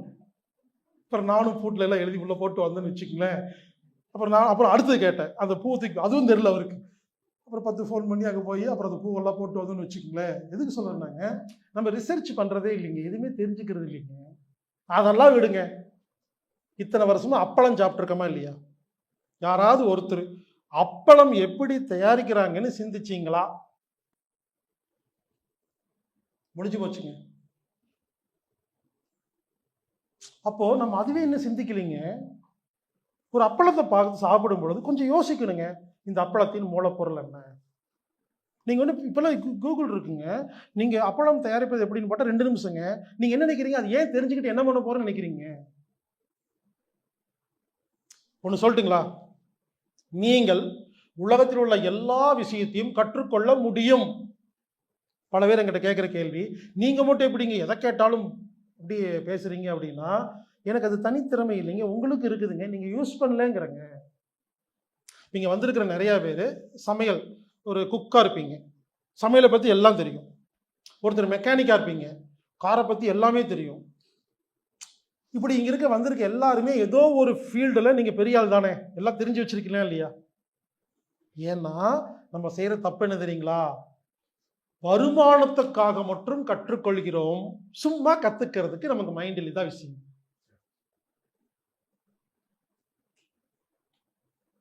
என் ஃப்ரெண்ட் ஒருத்தர் மெக்கானிக்குங்க, எல்லா காரையும் பிரிச்சு மேய்ஞ்சிருவாருங்க, ஆனா வேற எந்த விஷயம் கேட்டாலும் தெரியாது. இன்னொரு ஃப்ரெண்டு கார் டீலரு, ரோட்ல போற காரை தூரமா பார்த்துட்டு அது வந்து ஜப்பான் இன்ஜினு, அது வந்து 96ல வரும், அப்படி ஆச்சரியமா இருக்குங்க. எல்லா காரோட டீட்டெயில் சொல்லுவாருங்க, வேற ஒரு விஷயம் கேட்டா தெரியாது. புரிஞ்சுக்குங்க. இப்ப இங்க இருக்கிற எல்லாருமே அப்ப நீங்க என்ன பண்ணிருக்கீங்கன்னா, உங்க மூளைய சம்பாதிக்கிறதுக்காக தெரிஞ்சுக்கணும் அப்படின்னு நினைச்சிருக்கீங்களே தவிர, ஜென்ரலா நினைச்சா இன்னும் கத்துருக்கலாங்கிறங்க. ஒரு ரசத்தை பார்த்தோன்னா இந்த ரசம் எப்படி வைக்கிறதுன்னு தெரிஞ்சிருக்கலாம்னு சொல்றேங்க. என்னால் அப்படி பார்த்துட்டு சும்மா இருக்க முடியலன்னு சொல்றேங்க. நான் இப்போ இந்த இந்த இந்த இந்த பெட்டியை பார்த்துட்டேன்னா என்ன கம்பெனி, அகுஜா என்ன அப்படின்னு யோசிக்கிறேங்கிறேங்க. எதை பார்த்தாலும் கொஞ்சம் யோசிக்கிறோம் இல்லைங்களா? அப்போ நாலேஜ் வருது இல்லைங்களா? இது பல இடங்களுக்கு பயன்படுத்திக்கலாங்கிறேங்க.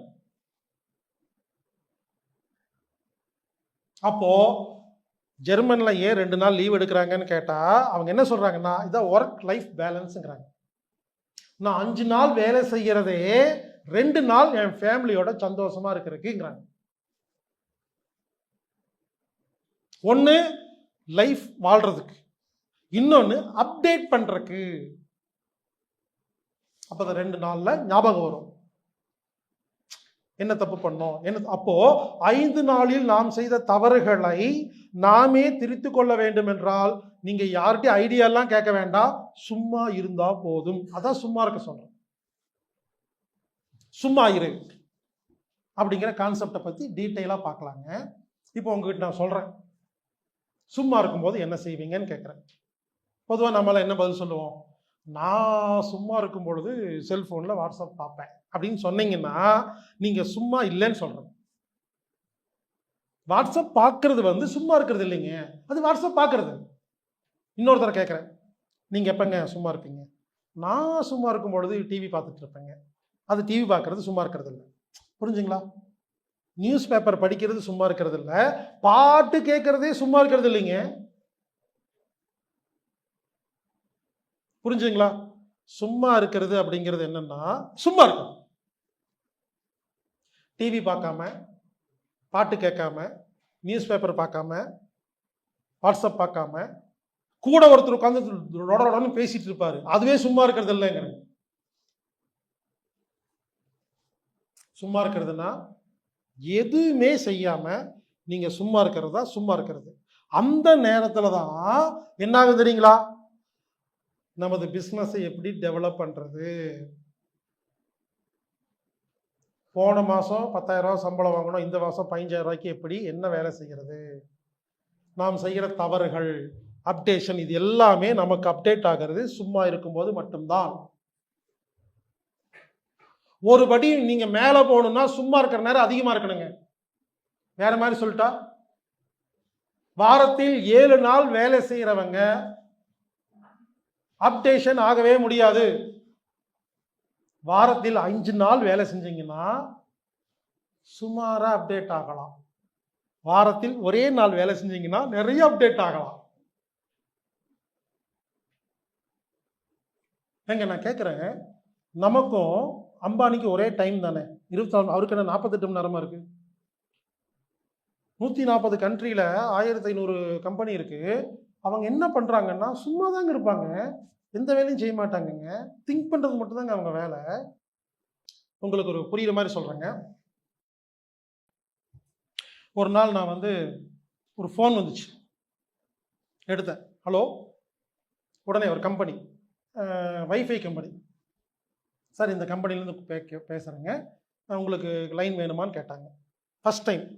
நான் ரொம்ப பொறுமையாக, சாரிங்க எனக்கு வேண்டாங்க. ஏன் வேண்டாங்க? இல்லை ஏற்கனவே என்கிட்ட இருக்குது. என்ன கம்பெனி இருக்குங்க? இந்த கம்பெனி இருக்குது. அது வேண்டான்னு வைக்கலிங்க. 10 கேள்வி. நானும் பொறுமையாக பதில் சொல்லிட்டு வச்சுட்டேன். கரெக்டாக 7 நாளுங்க அதே கம்பெனியில் ஃபோன் வருது, வேற ஒரு லேடி பேசு, வேற ஒரு பொண்ணு. சார் வேணுமா? நான் ஏற்கனவே பதில் சொல்லிட்டேன். இப்போ என்ன ஆகுது? எனக்கு கோவம் வருது. இப்போ என்ன சொல்கிறேன், இல்லைங்க வேண்டாம்.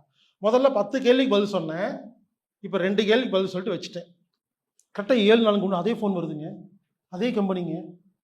இப்போ நான் கோவப்படுறேன், புரிஞ்சுக்குங்க. நல்லா இருந்த என்ன கோவப்படுத்துகிறாங்க. இப்போ நான் சொல்கிறேங்க வேண்டாங்க அப்படின்னு வச்சுட்டேன், புரிஞ்சுக்குங்க. அப்புறம் மறுபடியும் அதே ஃபோன் வந்து கடுப்பாயிடுச்சு. ஹலோ, சும்மா கூப்பிட்டு எங்க தொந்தரவு பண்ணிருக்கீங்க, வேண்டாம் சொல்லணும்னு வச்சுட்டேங்க. மறுபடியும் வருதுங்க, செம கடுப்பு. ஹலோ அப்படிங்கிற, நான் இந்த கம்பெனிலேருந்து பேசுகிறேன்னாங்க. நான் கோவம் வந்துருச்சு எனக்கு. ஏங்க இன்னொரு முறை ஃபோன் பண்ணால் திட்டிடுவாங்க, எத்தனை தூரம் அங்கே ஃபோன் பண்ணுவீங்க அப்படின்னு வச்சுட்டேங்க. மறுபடியும் ஃபோன் வருதுங்க, உனக்கு அறிவு இருக்கா அப்படின்னு கேட்டுட்டேன். அந்த பொண்ணு உனக்கு அறிவு இருக்கா அப்படின்னு கேட்குது. எனக்கு அந்த பொண்ணுக்கு பயங்கர சண்டை ஃபோனில். உன்னை மேனேஜர் வந்துட்டான், அவனுக்கு எனக்கு சண்டே வாடாடி, நீ எங்கடா அங்கே சொல்கிறான், நீ வாடாடுன்னு பேசி சண்டை பிடிச்சிட்டு இருக்கிறோம். பாருங்க, நிம்மதியாக இருந்த என்ன புரிஞ்சுங்களா? நல்லவங்களுக்கு என்ன தெரியுமா சோதனை, லூசுனால தான் சோதனை வரும். இப்போ என்னாச்சு, நான் நல்லா இருந்தேன், நிம்மதியாக இருந்தேன். இப்போ அவங்க பிஹேவியர் சரியில்லைங்கிறக்காக இப்போ நான் கஷ்டப்படுறேன்னா இல்லையா?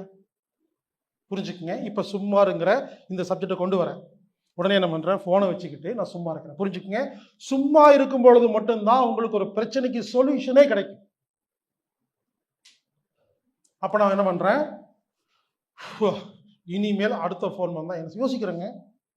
அப்போ எந்த வேலையும் செய்யாமல், டிவி பார்க்காம, செல்ஃபோன் பார்க்காம, யார்ட்டையும் பேசாமல் உட்காந்து என்ன பண்ணுறேன்னா, இங்கே இருங்க, சும்மா இருக்கிறது இப்படி தான் இருக்கணும்னு அவசியம் இல்லைங்க. நீங்கள் சேட்டு மாதிரி இப்படி உட்காந்துக்கலாம், இந்த படுத்துக்கலாம். சும்மா இருந்தால் எந்த வேலையும் செய்யக்கூடாதுன்னு தான் சொன்னே தவிர, முதுகை நேராக வைத்துக்கொண்டு சமணங்கால் போட்டு சின்முத்திரி அப்படிலாம் சொல்லலைங்கிறது புரிஞ்சுக்கு. சும்மா சோபாவில் உட்காந்துக்கலாம், அப்படி யோசிச்சிட்டே இருக்கேன். பாருங்க, எதுக்கு சொல்ல வரேன்னா, சும்மா இருக்கும் பொழுது தான் உங்க பிஸ்னஸ் அப்டேட் ஆகும்னு சொல்ல வரக்கு தான் இவ்வளோ பேசிட்டு இருக்கிறேங்க.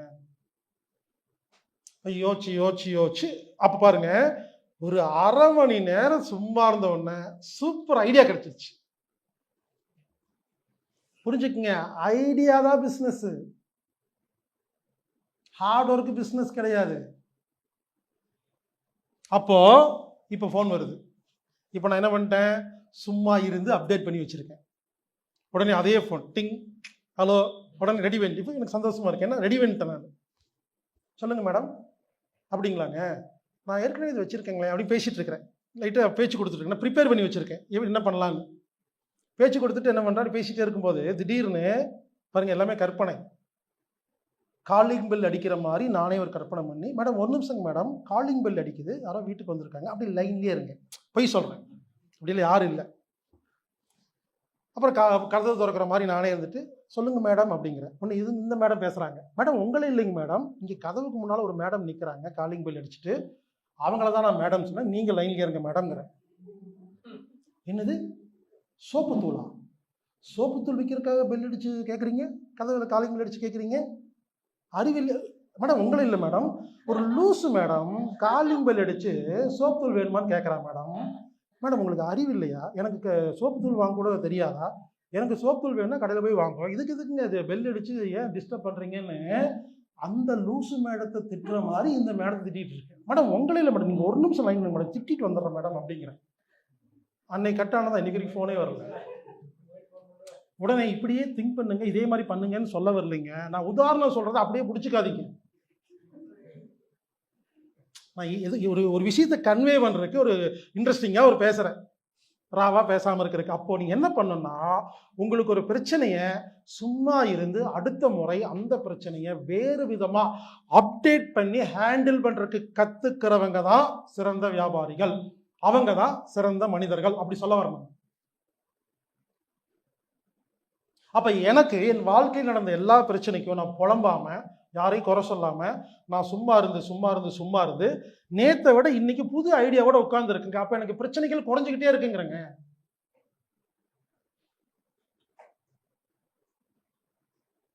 ஒரு வேலையை இந்த மாதம் 1 மணி நேரத்தில் செஞ்சு முடிச்சிங்கன்னா, அடுத்த மாதம் 50 நிமிஷத்தில் செஞ்சு முடிச்சிங்கன்னா நீங்கள் அப்டேட்டில் இருக்கீங்க. முதல்ல எல்லாம் இந்த வேலையெல்லாம் 1 ஹவரில் செஞ்சுருவேன். இப்போல்லாம் 4 மணி நேரம் ஆகுதுன்னா நீங்கள் கீழே போயிட்டு இருக்கீங்கன்னு அர்த்தம். வேற மாதிரி சொல்லட்டுங்களா, நீங்கள் நீங்கள் இல்லாமலேயே உங்கள் அலுவலகம் இயங்கினால் நீங்கள் முதலாளி. நான் இருந்தாதான் இயங்கும் அப்படின்னா தொழிலாளி. சில பேர் பார்த்தீங்கன்னா ஒரு கம்பெனி வச்சிருப்பாங்க, ஒரு ஆஃபீஸ் வச்சிருப்பாங்க, ஒரு கடை வச்சிருப்பாங்க, 5 பேர் வேலை செய்வாங்க. காலிலிருந்து நைட்டு வரைக்கும் இந்த முதலாளி அங்கேயே உட்காந்து அதை பண்றா இதை பண்றா அப்படின்ட்டு ஒரு நாள் நான் இல்லைன்னு வச்சுக்கோங்களேன், என் ஆஃபீஸ் நடக்காதுன்னு சொன்னா நீங்க ஸ்மார்ட் ஒர்க் பண்ணலன்னு சொல்றீங்க. நீங்க இல்லாத போது அங்க ஒழுங்கா வேலை நடக்கிறதுக்கு ஸ்மார்ட் ஒர்க் பண்ணிட்டு ஃப்ரீயா இருந்தீங்கன்னா நீங்க அடுத்த லெவலுக்கு வந்துட்டீங்கன்னு அர்த்தங்க. அது ஏன் பண்ண மாட்டேங்கிறீங்கன்னா, நீங்க என்ன பண்றீங்கன்னா, என்ன மாதிரி பர்ஃபெக்டா யாருமே பண்ண மாட்டாங்க அதனால பண்றேன்னு சொல்றீங்க. இந்த இடத்துல நான் முரண்படுறேன். உங்களை மாதிரி பர்ஃபெக்டா பண்ற ஒருத்தர் உங்ககிட்ட வேலைக்கு வர மாட்டாரு. அவர் இன்னொரு முதலாளியா இருப்பாருங்க. நீங்க எப்படி எதிர்பார்க்குறீங்கன்னு எனக்கு புரியலீங்க. எல்லா முதலாளிகளும் என்ன மாதிரி இவங்க ஏன் இல்லைன்னா, அந்த மாதிரி இல்லாதனாலதான் உங்ககிட்ட வேலை செய்யறாங்க. அந்த மாதிரி இருந்தா அவங்க உங்ககிட்ட வேலை செய்யறாங்க. அப்ப நம்ம கிட்ட வேலை செய்யறவங்க கொஞ்சம் கம்மியா தான் இருப்பாங்கன்னு புரிஞ்சுக்கிட்டு அட்ஜஸ்ட் பண்ணி இருக்கிறதாங்க பிசினஸ். அவங்களை எப்படி வேலை வாங்கணும் அவ்வளவுதான். ரொம்ப பர்ஃபெக்டா எதிர்பார்க்க வேண்டாங்கிறாங்க. அப்போ நீங்க புரிஞ்சுக்க வேண்டியது என்னன்னா, நல்லா புரிஞ்சுக்குங்க, சும்மா இருக்கும் பொழுது மட்டும்தான் வியாபாரம் விருத்தி அடையும். சில பேர் பார்த்தீங்கன்னாங்க 7 நாளுங்க, வாரத்துல 7 நாள், மாசத்துல 30 நாள், வருஷத்துல 365 நாளும் இந்த பிசினஸ் யோசிச்சுக்கிட்டே இருக்கிற ஒருத்தன் என்ன தெரியுங்களா, டிப்ரெஷன் வந்து. அப்புறம் அவ்வளவு வருஷமா கஷ்டப்பட்ட பிசினஸ் 6 மாசத்துல திவாலாயும். நீங்க ஓய்வு இல்லாம வேலை செஞ்சா நீங்க ஒண்ணும் இல்லாம போயிடுவீங்கன்னு முதல்ல புரிஞ்சுக்குங்க. ரெஸ்ட் எடுத்து வேலை செஞ்சா நாம் அடுத்த லெவலுக்கு போகலாம். அதுக்கு ஒரு ஃபார்முலா சொல்லி கொடுக்குறேங்க, நல்லா கவனிங்க. 1 மணி நேரம் மூளைக்கு வேலை கொடுத்தா, 1 மணி நேரம் உடம்புக்கு வேலை கொடுத்தா, 1 மணி நேரம் மனசுக்கு வேலை கொடுத்தா. மனசுக்கு வேலை கொடுத்தான்னா என்ன, கோவப்பட்ட டென்ஷன் ஆனா. மூளைக்கு வேலை கொடுத்தான்னா என்ன, திங்க் பண்ணா. உடம்புக்கு வேலை என்ன, படிக்கட்டு ஏறி இருக்கு, பாத்திரங்கள் வருது, அதெல்லாம். 1 மணி நேரம் உடம்புக்கு மனசுக்கு புத்திக்கு வேலை கொடுத்தால் 3 நிமிடம் சும்மா இருந்தால் ரீசார்ஜ் ஆகி மீண்டும் அதே எனர்ஜி கிடைச்சு விடும்.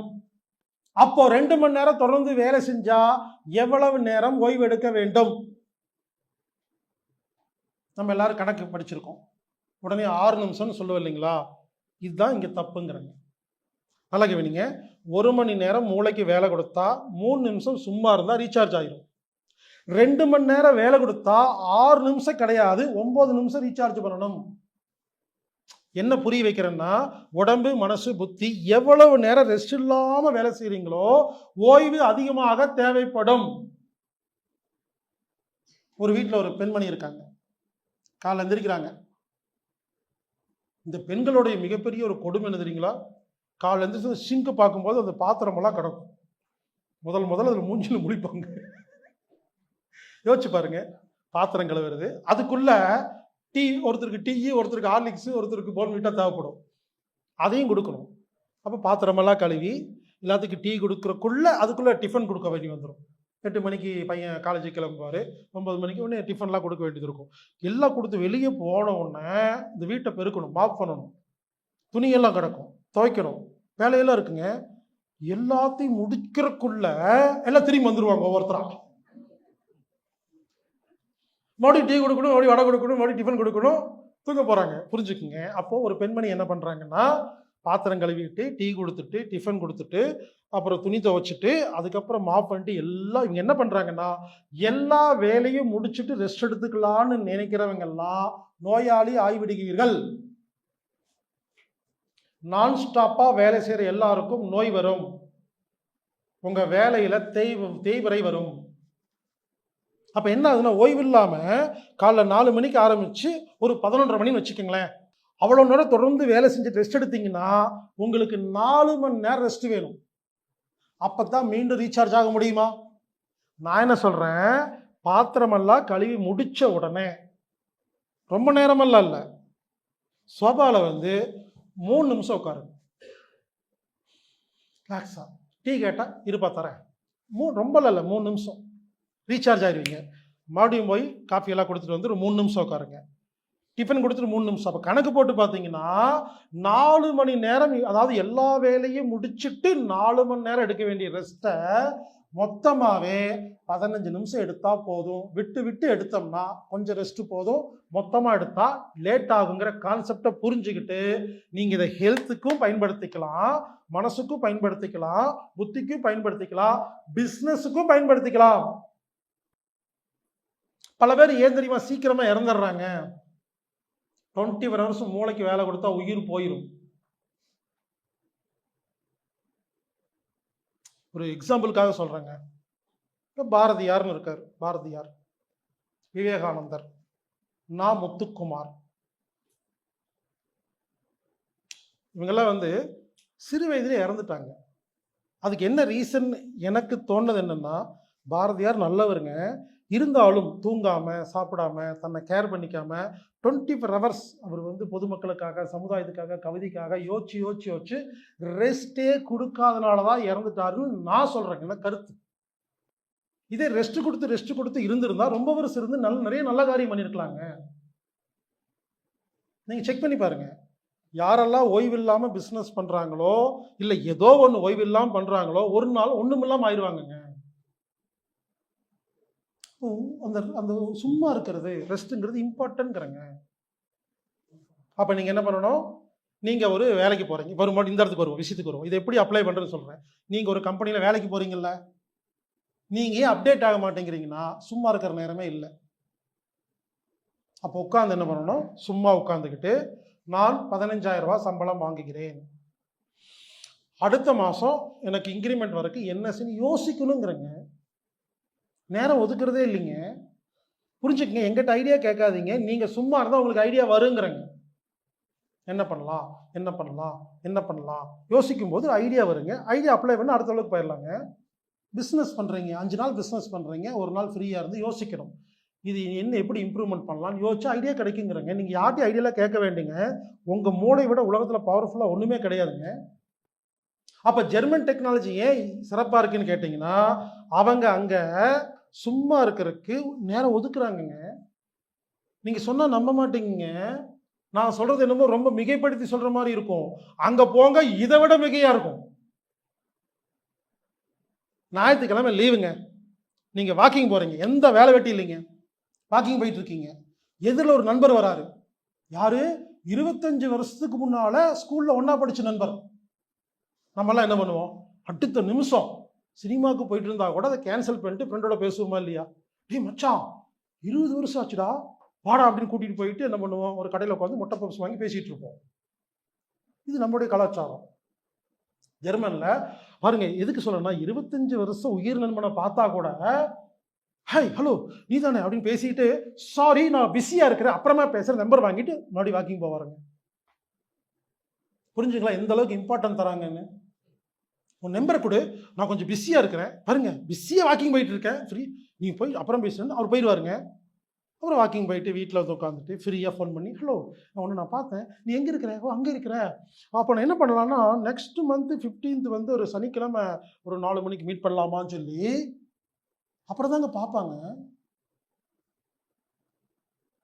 நம்ம ஊரில் என்ன பண்ணுவோம்? அந்த மாதிரி பண்ணிட்டா அவன் கூட சாகோசி வச்சக்கூடாது, ஆம்பாட்டுக்கு போறான், மரியாதை இல்லை. இங்க நம்ம உள்ளது மரியாதை இல்லைன்னு பேரு. ஏன்னா அந்த 2 நாள் அவங்க அவங்களுக்காக ஒதுக்கி இருக்காங்கங்க. புரிஞ்சுக்க, திரும்ப திரும்ப ஏன் சொல்றேன்னா, இது நீங்க நினைக்கலாம், என்ன இவரு பிசினஸ் அப்படின்னு ஒரு பேரை வச்சுக்கிட்டு எந்த பிசினஸ் பண்ணா அப்படின்னு யோசிக்காதீங்க. எந்த பிசினஸ் பண்ணாலும் இந்த கான்செப்ட் புரிஞ்சா நீங்க சக்சஸ்ங்கிறீங்க.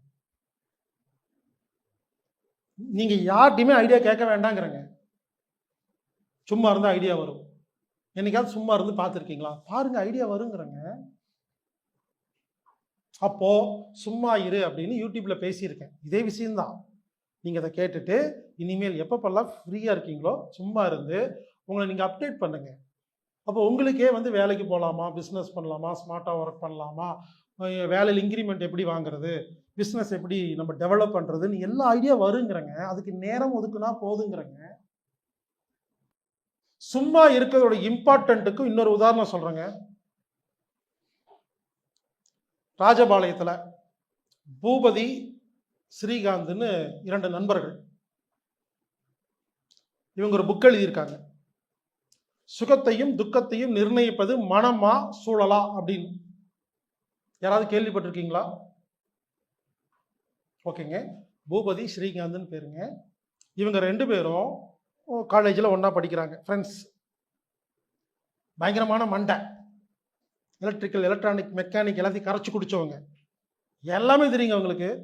அப்போ அவங்களுக்கு ஒரு இது, திமிருன்னு சொல்ல மாட்டேன், ப்ரௌட், உங்களுக்கு நிறையா விஷயம் தெரியும்னு. காலேஜ் முடிச்சுட்டு வெளியே வந்து இவங்க வேலைக்கெல்லாம் போகலிங்க. ஏன்னா பெரிய மண்டை தானே. ஒரு கம்பெனி ஆரம்பித்தாங்க. அந்த கம்பெனியோட வேலை என்ன தெரியுமா? உலகத்தில் இல்லாத ஒரு மிஷினை கேட்டால் செய்து கொடுப்போம். இதான் விளம்பரம். அப்போ ஒருத்தர் போய் என் கம்பெனியில் இந்த மாதிரி பொருளை இப்படி தூக்கி வீசி இப்படி மடக்கி இப்படி அப்படி ஒரு மிஷின் வேணும்னு கேட்டால் ஓகே ஆர்டர் அட்வான்ஸ்ன்னு வாங்கிட்டு புதுசாக மிஷின் செஞ்சு கொடுப்பாங்கங்க. வாங்கி புரிஞ்சுங்களா? இப்படி எல்லாமே சக்ஸஸுங்க. டிமாண்ட் ஜாஸ்தி ஆயிடுச்சு அவங்களுக்கு. பல ஃபாரின் கம்பெனியில் வந்துட்டு எனக்கு இந்த மிஷின் அந்த மிஷின் நிற்க வந்திருக்காங்க. அப்போது ஒரு கம்பெனியில் ஆர்டர் வாங்கிட்டு மிஷின் செய்யும் பொழுது அவங்க ஃபெயிலியர் ஆயிடுச்சு. அதாவது அந்த மிஷினை செய்ய முடியல, எதிர்பார்த்த மாதிரி கொடுக்க முடியலன்னு சொன்னோன்னா யோசிச்சு பார்த்து அப்படியே டென்ஷனாக என்ன பண்ணிட்டாங்கன்னா ஃபர்ஸ்ட் டைம் வாழ்க்கையில் தோல்வி ஒத்துக்கிறாங்க. நம்மளால் முடியல, நம்ம வந்து ரொம்ப இதாக இருந்தோம், திமிருன்னு இல்லை, நம்ம ரொம்ப கான்ஃபிடென்ட்டாக இருந்தோம், முடியலன்னு சொல்லிட்டு அந்த கம்பெனிக்கிட்ட அட்வான்ஸ் திருப்பி கொடுத்துட்டாங்க. கொடுத்துட்டு நாளையிலேருந்து கம்பெனி மூடிடலாம், நம்ம வந்து எதுக்காக ஆரம்பித்தோம், என்ன வேணால் பண்ணி தரோம்னு சொல்லி சொல்லிட்டு கம்பெனி மூடிட்டாங்க. கம்பெனியை மூடிட்டு அடுத்த நாள் காலையில் ஃப்ரீயாக உட்காரும் பொழுது அந்த மிஷின் எப்படி செய்யறதுன்னு ஐடியா கிடைச்சிருச்சு. இதில் உண்மை சம்பவங்க. அப்போதான் அவங்க வாழ்க்கையில் ஒன்று புரிஞ்சுது, சும்மா இருக்கும் பொழுது தான் அப்படின்னு சொல்லி அப்புறம் முழு நேரமாக சும்மா இருக்க ஆரம்பிச்சிட்டாங்க. இன்னைக்கு வரைக்கும் எதுவும் பண்ணுறது இல்லை. அவங்க ஒரு புக் எழுதிட்டாங்க, சுகத்தையும் துக்கத்தையும் நிர்ணயிப்பது மனமா சூழலா. புக்கோட பேர் பாருங்க, இவ்வளவு பெரிய பேரு. சுகத்தையும் துக்கத்தையும் நிர்ணயிப்பது மனமா சூழலா. தமிழ்ல இருக்கிறதுனால யாருக்கும் புரியல இந்த டாபிக். இப்ப நான் இங்கிலீஷ்ல சொல்றவங்களுக்கு புரியும். ஏங்க அவங்க ப்ராப்ளத்துக்கு யாருங்க காரணம்? என் புருஷன் தாங்க, என் பொண்டாட்டி தாங்கன்னு சொல்றீங்கல்ல, அப்படி இல்லைங்கிறது புக். அந்த புத்தகம் என்ன சொல்லுதுன்னா, சூழலை காரணமாக சொல்லும் ஒரு நபர் உருப்பட முடியாது. அந்த புக்குடைய அந்த புக்கை மட்டும் படிங்க, இனிமேல் யாரையும் குறை சொல்ல மாட்டேங்கிறங்க.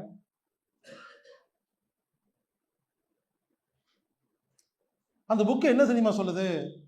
நீங்க ஒழுங்கா இருந்தா எல்லாம் ஒழுங்கா இருக்கும், யாரையும் குறை சொல்லாதீங்கிறது புக். இப்ப புரியுது பார்த்தீங்களா? இதே தமிழ்ல சொல்லும்போது சுகத்துக்கும் துக்கத்துக்கும் காரணம் மனமா சூழலா அப்படிங்கும்போது யாருக்கும் அது புரிஞ்சுக்க முடியல. அந்த புக்கில் இருக்கிற சில விஷயங்கள் சொல்றேங்க. 2 பேர் பீச்சில் போய் நிற்கிறாங்களாமா. பீச் திடீர்னு சுனாமி வருதாமா. தூரமா சுனாமி வருது, அலாரம் அடிக்குது, கத்துறாங்க, சுனாமி சுனாமின்னு கத்துறாங்களாமா. 2 பேர் பீச்சில் நின்று இருக்காங்களாமா. பீச்சுன்னா கடற்கரையிலேருந்து ஒரு 10-20 அடி தள்ளி நின்று இருக்காங்க. அலைக்கு ஒரு 10-30 அடி முன்னால. ஒருத்தர் அழுகிறாராமா, என்ன சுனாமி வருது சாக போறோம்னு சொல்லி. பக்கத்துல ஒருத்தர் சிரிக்கிறாராமா.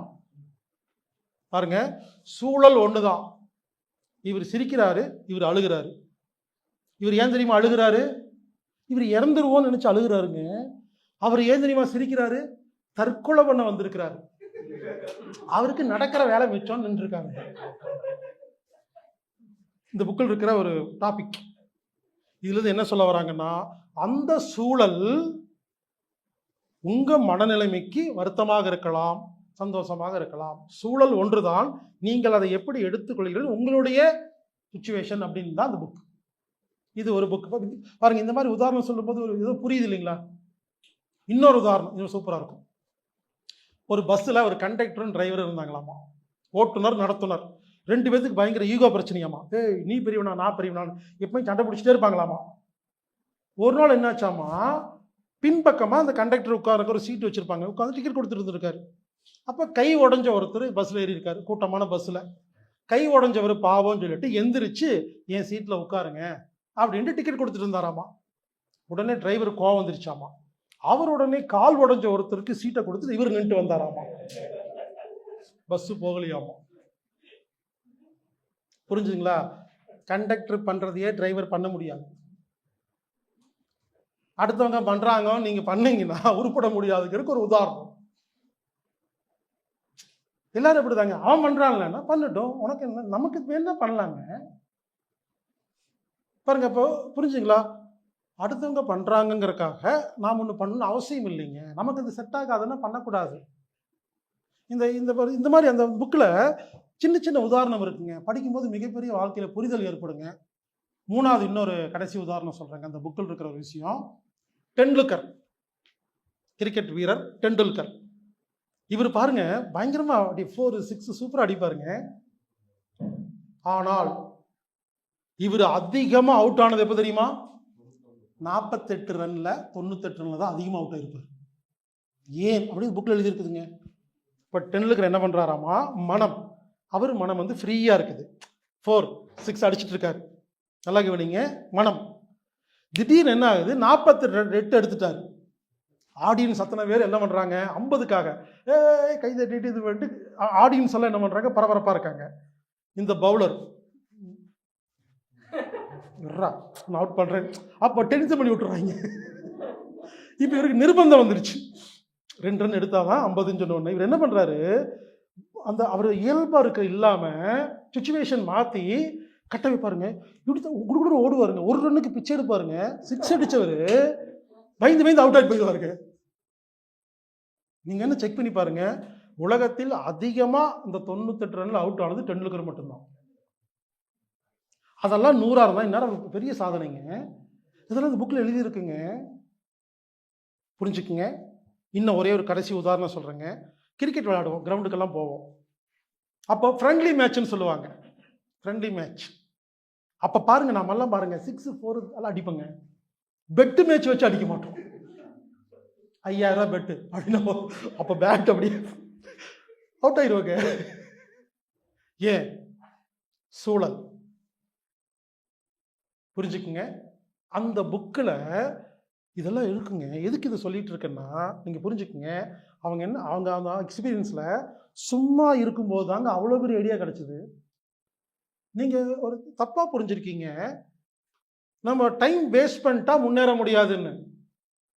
புரிஞ்சுக்குங்க. கொஞ்ச நேரம் நம்ம சும்மா இருந்தோம்னா டைம் வேஸ்ட் ஆயிரும். தப்பா சொல்லி கொடுத்துருக்காங்க. முன்னாடின எல்லாருமே டைம் வேஸ்ட் பண்ணிட்டு இருப்பாங்க. அது வேஸ்ட் இல்ல, அப்டேஷன். அப்ப யோசிச்சு பாருங்க, நான் இவ்வளவு விஷயம் சொல்றேன்னா நான் எவ்வளவு சும்மா இருப்பேன். உண்மையிலேங்க. நினைச்சிட்டு இருக்கீங்க நான் ரொம்ப பிஸியான ஆளுன்னு. நான் சும்மா இருக்கிறத டைம் அதிகமாக ஒதுக்குவேன். நீங்களே யோசிச்சு பாருங்க. ஆஃபீஸில் ஒரு 54 பேர் வேலை செய்கிறாங்க. யூடியூப்பில் புது வீடியோஸ் அப்லோட் பண்ணிட்டுருக்கேன். டெலிகிராமில் போஸ்ட் போட்டிருக்கேன். இமெயில் மட்டுமே நான் தான் செக் பண்ணுறேன். 100லேருந்து 300 வருது. யோசிச்சு பாருங்க. இதெல்லாம் இல்லாமல் என் ஃப்ரெண்ட்ஸோட மாதம் டூர் போயிடுவேன். ஃபேமிலியும் பார்த்துக்கிறேன், ஃப்ரெண்ட்ஸையும் பார்த்துக்கிறேன். புது ஊருக்கு நான் செல்ஃப் டிரைவிங்கு, கார் இருக்கு இல்லைங்களா, monthly 5000 self driving, 5000 kilometre self driving. Dzire car வச்சுருந்தேன், 3 லட்சம் கிலோமீட்டர் செல்ஃபாக ஓட்டியிருக்கேங்க. ஓட்டிட்டு புது கார் வாங்கி 1 இயர் ஆச்சு, 76,000 கிலோமீட்டர் ஓட்டியிருக்கேன். கார் நைட்டு பகலாக ஓட்டுவாங்க, நான் தான் டிரைவிங்கு. புரிஞ்சுக்குங்க. புதுசாக வர எல்லா படத்தையும் பார்த்துருவேன், ஒரு படம் விட மாட்டேங்க. இப்போ நீ என்ன லேட்டஸ்ட் படங்கள் எல்லா படத்தையும் நான் பார்த்துட்டேன். புதுசாக வர எல்லா படத்தையும் பார்த்துருவேன். ஃப்ரெண்ட்ஸோட டூர் போவேன், ஆஃபீஸையும் மெயின்டைன் பண்ணுறேன், புது விஷயத்தை கற்றுக்கிறேன். எல்லாம் பண்ணிவிட்டு நானே சும்மா இருக்குங்க. அந்த சும்மா இருக்கிற அந்த நேரம் தான் நம்ம என்ன பண்ணி யோசிக்கிறேன். யோசிச்சு எப்படிலாம் நம்ம நேரத்தை மிச்சம் பண்ணலாம், எப்படிலாம் அப்படின்னு யோசிக்கிறேங்க. அப்போ அடுத்த லெவலுக்கு போயிட்டே இருக்கிறேங்கிறேங்க. அப்போ நம்ம பண்ணுற தப்பு என்னென்னா, பிஸியாக இருக்கிறது தான் வியாபாரத்தில் முன்னேறாமல் இருக்கிறதுக்கு முக்கியமான தடைங்கிறேங்க. அப்போ நம்ம என்ன கற்றுக்கணும்னா, டைம் மேனேஜ்மெண்ட் கற்றுக்கணுங்கிறேங்க. டைம் மேனேஜ்மெண்ட்னு என்னென்னா, நேரத்தை எப்படி சரியாக செலவு செய்வது அப்படிங்கிறது. அம்பானி குருன்னு ஒரு படம் வந்துச்சு. அம்பானிக்கியோட லைஃப் ஸ்டோரி வச்சு படம் எடுத்தாங்க, குரு. அந்த படத்தில் கிளைமேக்ஸ், கோர்ட்டில் அவர் மேலே கேஸ் எல்லாம் போட்டிருப்பாங்க. அப்போ ஜட்ஜ் என்ன சொல்லுவார், உனக்கு 5 நிமிஷம் டைம் தரேன், உன்னுடைய நியாயத்தை சொல்லுன்னு சொல்லிடுவாங்க. அந்த ஒரு சீன் வரும். அப்போ அம்பானி வந்து 5 நிமிஷம் பேசுறதுக்கு ஜட்ஜு பர்மிஷன் தராரு. அந்த படத்தை திரும்ப வேணா பாருங்க. 4 நிமிஷம் 30 செகண்ட் பேசிட்டு நிறுத்திட்டு அவரோட கருத்தெல்லாம் சொல்லி முடிச்சுட்டு ஜட்ஜ் எனக்கு நீங்கள் 5 நிமிஷம் டைம் கொடுத்தீங்க, 4.5 நிமிஷத்தில் நான் வேலையை முடிச்சிட்டேன், ½ மினிட் ப்ராஃபிட்டும் பாரு. இதுதான் டைம் மேனேஜ்மெண்ட். ஒன்று சொல்லட்டுங்களா, டைம் மேனேஜ்மெண்ட் தெரியாமல் நீங்கள் பிஸ்னஸ் பண்ண முடியாதுங்கிறங்க. மறுபடியும் பல பேர் யோசிக்கலாம், பிஸ்னஸுக்கும் டைமுக்கும் பிஸ்னஸுக்கும் சும்மா இருக்கிறக்கும் எல்லாத்துக்கும் சம்மந்தம் இருக்குன்னு சொல்கிறாங்க. இதுதாங்க யாரும் சொல்லிக் கொடுக்காத விஷயங்கிறாங்க. அப்போது டைம் மேனேஜ்மெண்ட் அப்படின்னா என்னங்கிறத நம்ம அது தனி டாபிக்ங்க. அது எனக்கு தெரிஞ்சனால தான் என்னோடய டைமை நான் யூஸ்ஃபுல்லாக யூஸ் பண்ணிகிட்டு இருக்கேங்கிறேங்க. இப்போ நம்ம என்னென்னலாம் விஷயம் பார்த்துட்ருக்குறோன்னா, முதல்ல தர்மம். நீங்கள் தர்மம் புரியலன்னா நீங்கள் திரும்ப கூட என்னை காண்டாக்ட் பண்ணி கேள்வி கேட்கலாங்க. நீங்கள் தர்மம் புரியாமல் அடுத்த லெவலுக்கு போக முடியாது. இந்த தர்மம் புரிஞ்ச மாதிரி இருக்குது. வாழ்க்கையில் ஒரு நாள் உங்களுக்கு ஒரு சிக்கல், அப்போ இது எது தர்மம்னு யோசிக்கிறீங்க. அப்போ எனக்கு மெயில் பண்ணுங்கள், healerbhaskar@gmail.com. I want to talk to you regarding தர்மம்னு போடுங்க. இல்லை உங்கள் பிரச்சனை அப்படியே டைப் அடிச்சிருங்க, இப்படி இப்படி இப்படி இருக்குது, இது தர்மம் சொல்லுங்கன்னு. தர்மம் புரிஞ்சால் அடுத்த அளவுக்கு போகலாங்க. அடுத்தது, சும்மா இருக்கிற நேரம் அதிகரித்தால் மட்டும்தான் நீங்கள் அடுத்த லெவலுக்கு போக முடியும். அது பிஸ்னஸ் ஆகட்டும், வேலையாகட்டும், கல்வியாகட்டும், உடல் ஆரோக்கியமாகட்டும், மனமாகட்டும், புத்தியாகட்டும், எல்லாத்துக்கும் ஒன்று தான் சும்மா இருக்கிற நேரம். இங்கே பாருங்க, சும்மா இருக்கிற நேரம் உடம்பு ஆரோக்கியமாயிரும், மனசும் நிம்மதியாயிரும், புத்தியும் தெளிவாயிரும், பிஸ்னஸும் அடுத்த லெவலுக்கு போகுங்கிறங்க. உங்களுக்கு புரியலன்னா புரியுற மாதிரி சொல்கிறேங்க. ஞாயிற்றுக்கிழமை யாரெல்லாம் வீட்டில் சும்மா இருக்கீங்களோ அப்போ தான் இந்த லெட்டின் 4 முறைக்கு வரும். நீங்கள் செக் பண்ணி பாருங்க. சண்டே சும்மா வீட்டில் உட்காந்துருப்பீங்கல்ல, காலை 8 மணிக்கு போயிட்டு வருவீங்க, 10 மணிக்கு போயிட்டு கணக்கு நீர் இதுக்கு யாரும் கணக்கு பார்த்ததில்லை பாருங்க. அன்னைக்கு மட்டும்தான் மழைமே போகுது. ஆஃபீஸ் இருக்கும்போது மழைமே வராது, அப்படியே டென்ஷனை உட்காந்துட்டு ஒர்க் பண்ணிட்டு இருப்பீங்க, அது வரவே வராது. ஏன்னா அதை விட பிஸியாக இருக்கிறோம், அதுக்கு அது கூட டைம் கொடுக்கறது இல்லைங்கிறங்க.